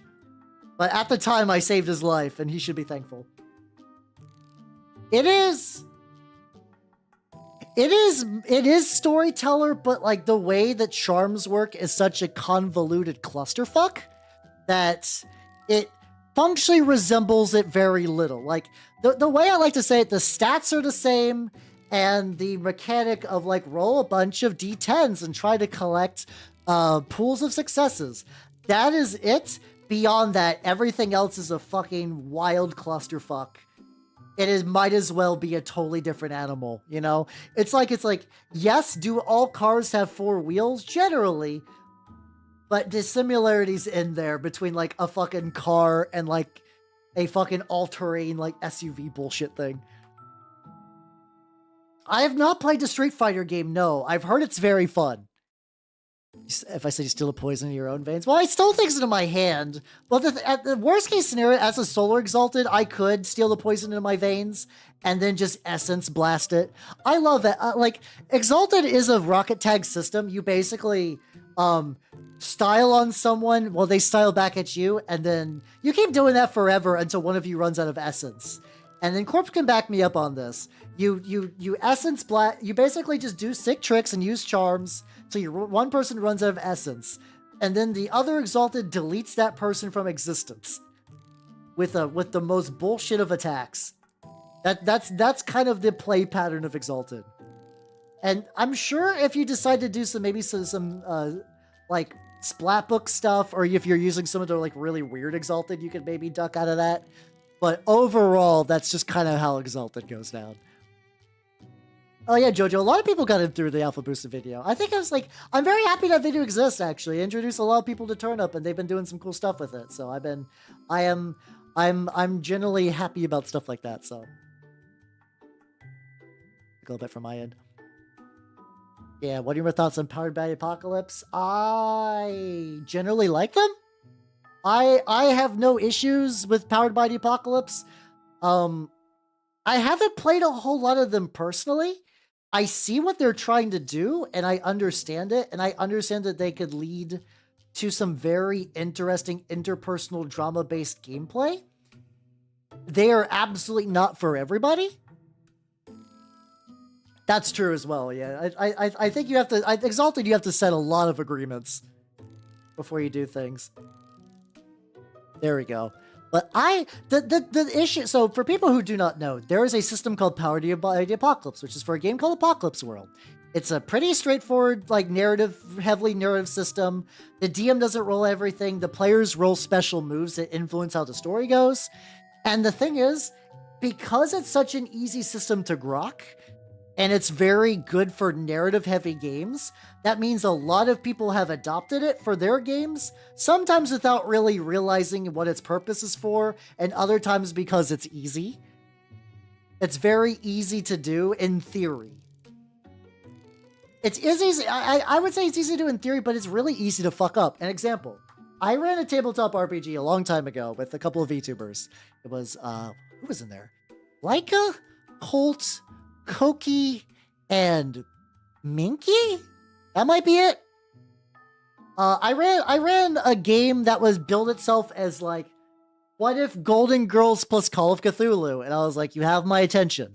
You have my attention. I'm down for this. And it used Powered by the Apocalypse. I was like, oh, that's cool. I did not make up those names. Those are all real people. And I could get links if I felt like it. But the game itself was really poorly constructed because they put all of the moves basically based on 2 moves. Like, this is an investigation move. Oh, God damn it, Crip. Okay. Here's the way I could describe that. Imagine you're playing a game about DC superheroes, and you're trying to build Batman, right? Now imagine if you had skills for fighting, and like investigating, and like being rich, you know, the various Batman skills. Now let's say they fucked up, and they made a skill called Batman. You roll Batman when you Batman. And there's some games where that makes sense, where like, instead of having a bunch of granular skills for like, I'm a cop, instead of saying, well, I got handguns, and I got investigation, and I got driving, you just say, I have a cop at +3, and I roll +3 when I do cop shit. That's fine. They made a couple of skills that were so broad, and so easy to use all the time that it fucked with the game balance. Yeah, Preston, something like that, exactly. And it just kind of like, suck the joy out of the game, because ostensibly you show up to, this is also a weird thing too. On the front, the game is like, yeah, this is like Golden Girls, with Call of Cthulhu. And you're like, oh, I think that's a cool premise. And what it really is like, that's a lie. They tricked you. You were bamboozled by playing this game. What they actually want you to do is play a real mature drama about what it means to be in your golden years, to be past your prime. What is it like when your grandchildren never visit? Or what if when your husband dies and you feel selfish for taking a lover, but it's so lonely without him? What do you do? What do you do when you can no longer really enjoy what you consider to be traditionally woman aspects of the experience? And I'm reading this, and we're all reading this, and it's not like we're all heartless bastards or anything, but like, we were kind of led to believe this is going to be Golden Girls with Call of Cthulhu. And it's more like they backdoored that in to their like deep introspective old woman RPG, and it just didn't work. It really didn't work super well. I basically kind of ran it like really slapstick game. I felt like I was a target audience. I wasn't. If I ever ran that again, I would just use Pulp. I would use Call of Cthulhu with the Pulp expansion, or something else similar pulpy, and just run old woman beats up cultist. Like when I say Golden Girls fight cultists, you kind of know what I want, you know? Although superhero set for GURPS. I'm indifferent to GURPS. I cannot imagine the agony of running a GURP superhero game. So many people would just delve into source books. You would be there forever. Forever. Oh, like GURP, man. The 80 before I realized it. Yeah, exactly. You could do it in advance to prepare. But no, it was not fun. The system wasn't fun. I will say it's like, it still wasn't the worst game I've ever played for a tabletop collab. The worst game I've ever done for the tabletop collab is the Chuck Tingle RPG, which to this date is the least favorite RPG I've ran on stream by a lot. Oh yeah, Band of Blades is a very good, like, very grim military strategy. Like, the Band of Blades is the idea that effectively, like, the evil overlord is starting to win, and you're trying to muster the remaining forces of, like, to stop him, and kind of like handling like the logistics and the betrayals and stuff that goes with that. Very cool idea. Very, very cool idea. That's probably what you're thinking of. That's probably what you're thinking of. Yeah. Well, the thing is, but the group I played with were fantastic. I have no issues with anyone who was in that group. Chef's kiss all of them. But the game was still bad. The problem with the Chuck Tingle RPG, I wish I could cross my hands like a good internet person, was that it was just a reskin of AD&D, but with like every instance of like, oh, this spell is grease? No, this spell is actually a lube. Haha, get it, Chuck Tingle. But the problem with that is every now and then they would still, like, you would read the description for the lube spell, and it would still say grease, and you're like, fuck off, Chuck Tingle, I paid money for this. I made a custom character sheet in Roll20 because Chuck Tingle thought it was a good idea. Chuck Tingle thought it was a good idea to include Thaco in his fucking role-playing game. Are you high? I don't think Thaco's bad necessarily, but it's for very specific games that try to evoke a retro feeling. That's not what you put in your Chuck Tingle RPG. How you doing, Lance? I'm ranting about the Chuck Tingle RPG. I'm angry about Chuck Tingle. Well, and Cassers, thank you for the follow and welcome to the workshop. Welcome. So here's the thing. As somebody, I am not very tingled right now. As somebody who has made 2 Fatal characters on stream, it's possible, but I don't think it's worth it. I'm going to be honest. Because here's the thing. Here's the thing about Fatal. Is that if you remove all the anal circumference haha teehee funny bits, it is somebody's just absolutely just like bad D&D homebrew. Like it's somebody's fantasy heartbreaker. Now, like in theory, I could wrangle a couple of people together to play it. I'm sure if I put out the clarion call and said wanted 4 VTubers with attitude that would play a one-shot of Fatal on stream, I'm sure somebody would say yes. I don't know if I would trust that person afterwards, but someone would say yes. However, it's not worth it. It's not worth it. I don't even think it's worth it for April Fools. I'm going to be honest. There's more fun bad RPGs. Should I bring out Bella Maga? Should I bring out Bella Maga where a Supreme Court justice is impregnated by magic in front of a burning Hobby Lobby? Would you like to see that, everybody? Would you like to see the worst image in all of tabletop RPGs? It's not, okay, it's probably not the worst. It's one of them. It's amazing. It's amazing. A room enforced. Just, well, that's mean. Don't do that. Don't do that. Don't be mean. Okay, that all indicates I need to show you. So, Bella Maga is a tabletop RPG about witches fighting the patriarchy. And I don't mean this as in like a political thing, as in it's written by someone who has like a huge axe to grind with dudes and straight up wrote a revenge fantasy RPG where they turned innocent men into cigars and smoked them so they could drain their soul for energy. Made's a legitimate fun game. Made's a fun game. That's not what we're talking about here. We're beyond fun. We're beyond fun. And but like Bella Maga is a treat. It is a treat, and that it is horrible. Let's see if I can. Unfortunately, I bought a copy, which is the funny thing. Whenever I roast an RPG on stream that's not Fatal, I do buy a copy. I own a copy of World of Cinnabar. I own a copy of Hex and Draco.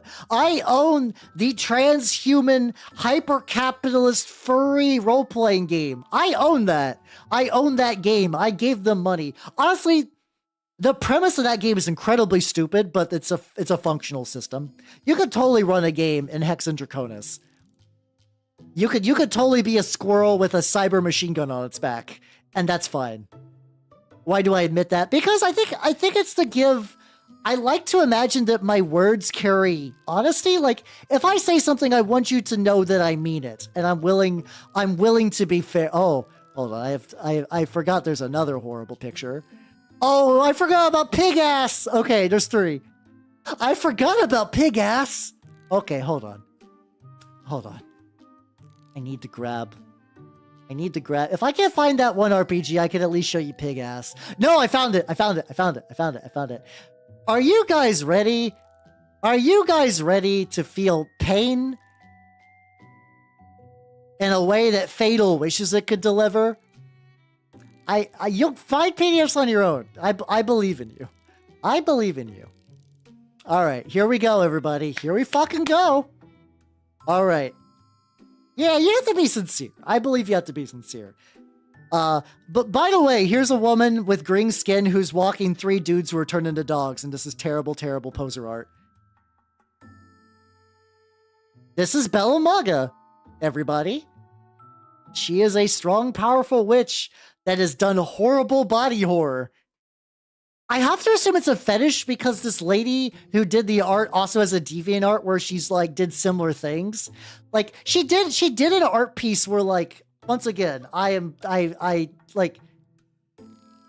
she did an art piece of, I believe, Donald Trump being magically transformed into a blow-up doll and given out as a sex toy, which is a combination of words that hurt. I forgot about, listen, okay. Well, next is pig ass. The reason I'm saying pig ass is, okay, so there's a lot of weird body horror transformation in this RPG. There is a lot of weird body horror transformation in Bella Maga. I need to, okay, that lady's being turned to a statue. That guy's getting turned into dust. He's getting out easy. That guy's getting turned into a frog, whatever. And this guy is getting turned into a dog. Unfortunate. But pig ass. Sound like really like Derek Stephen Prince. I have no idea who that is. Hopefully that's a cool guy. Hopefully that's a cool person. By the way, I'm about to show you one of the worst RPG arts of all time. This is from an RPG called Bella Maga. You can play this. You shouldn't. It's bad, but you can. This is, I believe, a woman, actually, which is surprising for this game. She's being turned into a pig against her will. That's bad enough. However, she is being turned into a pig backwards.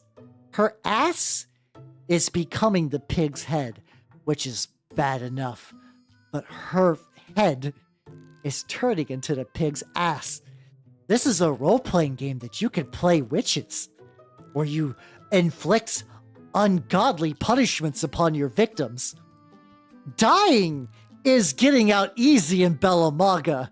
Dying is getting out easy. But this is the picture I wanted to show you all. By the way, everybody, thanks for rating in. All you wonderful people who came in. Here's the main character of the game. She is effectively like the author self-insert lady. She is using magic to impregnate what I have to imagine are 2 Republican Supreme Court justices. With magic in front of a burning Hobby Lobby. This was a piece of art that was put into a book that you could buy. You could buy this. Yeah, maybe the guy on the left is a priest and the right guy is the supreme. Oh, she is like, so there's being happy, and then there's like this. Wait, let me just zoom into that face. This is a level of content that I dream of. I dream of this level of content. Like, it's not to the point of being like, yippee, we did it, I defeated my enemies. It's knowing that you cannot be stopped and all of your dreams are going to come true. But specifically, thank you for the Reddit gold, sir. I tip my fedora to you. I'm sorry you said that. It is the kind of face where you know life no longer has any consequences or struggles. You won. You won. You will never feel peak joy because your life is just complete. You've won. You've won life. You're playing New Game Plus for everything else. Woo! So anyway, Turnip28. Okay, let me do something real quick. Hold on, wait. Did I lose a guy? There should be 12 dudes, but there's 11 dudes here. Odd. It is spelled like this. It is spelled like this. Oh, let me put these guys up. I'll glue these to their bases and then clean up for the night. So the fun thing about like I said, hey, you know, Fatal. Nowhere's near. Oh yeah, no, you would have to try to be as deranged as this woman. Absolutely. But here's the thing. Fatal is bad, but it's very generically bad.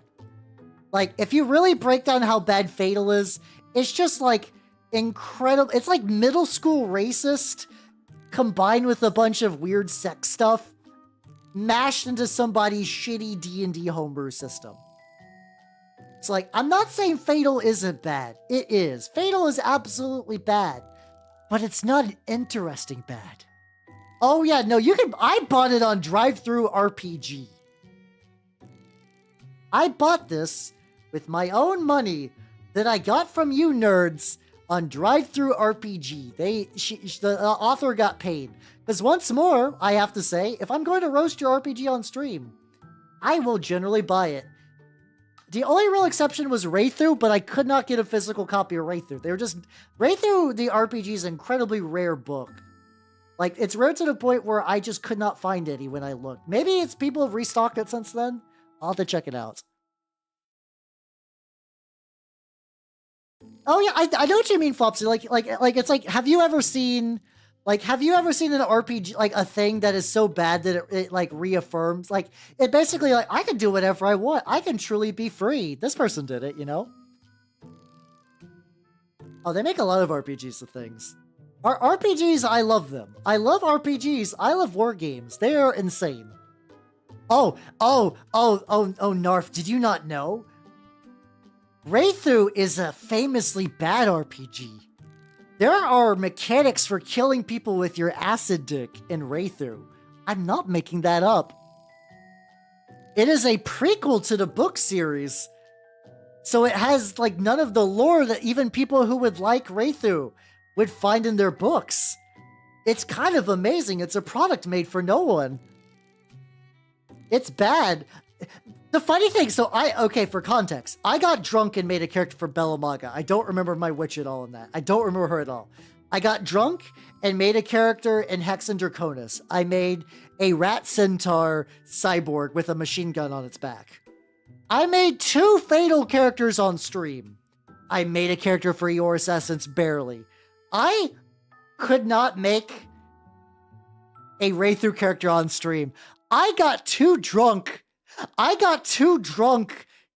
reading through the Wraithu RPG, and I couldn't physically. I was like, I can't do this.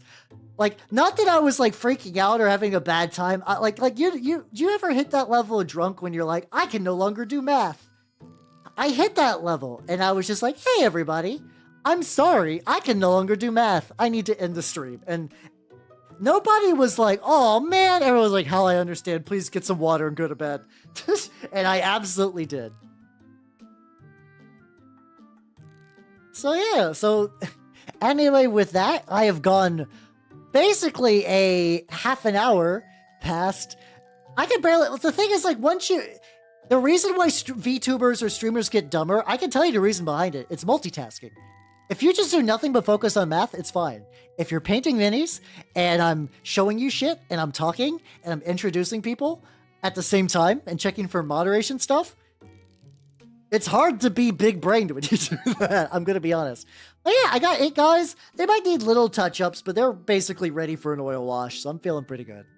So with that, let's go ahead and go to the chatting screen. All right, thanks for coming, everybody. Everybody on schedule-wise, Tuesday, I don't know what I'm playing. It's either Disco Elysium or the Rifts tabletop RPG adaptation for the N-Gage. Depends on how crazy I feel. I don't know. Wednesday, I will be doing a 6-hour mini paint of Trench Crusade, specifically some Black Grail ones. So if you like Trench Crusade or the idea, I will be doing that. Thursday will be movie night in the Discord. I don't know what we were going to be watching. Probably Blade? I don't know. On Saturday, I will actually be doing another collab because I am going to be doing a panel thing for Anime North. D20 fucking live. I'm going to be playing a Mutants and Masterminds one-shot for Dragon Ball Z featuring the D20 live people, and another guest is the good old Maple Winters. So that should be fun. This will be the closest I've ever gotten to Canada. I'm excited and terrified. And on Sunday, I'll be doing some more mini paintings, so hell yeah. So with that, I'm going to end the YouTube side of the stream. Thank you for coming, everybody, on YouTube. Bye-bye, YouTubers.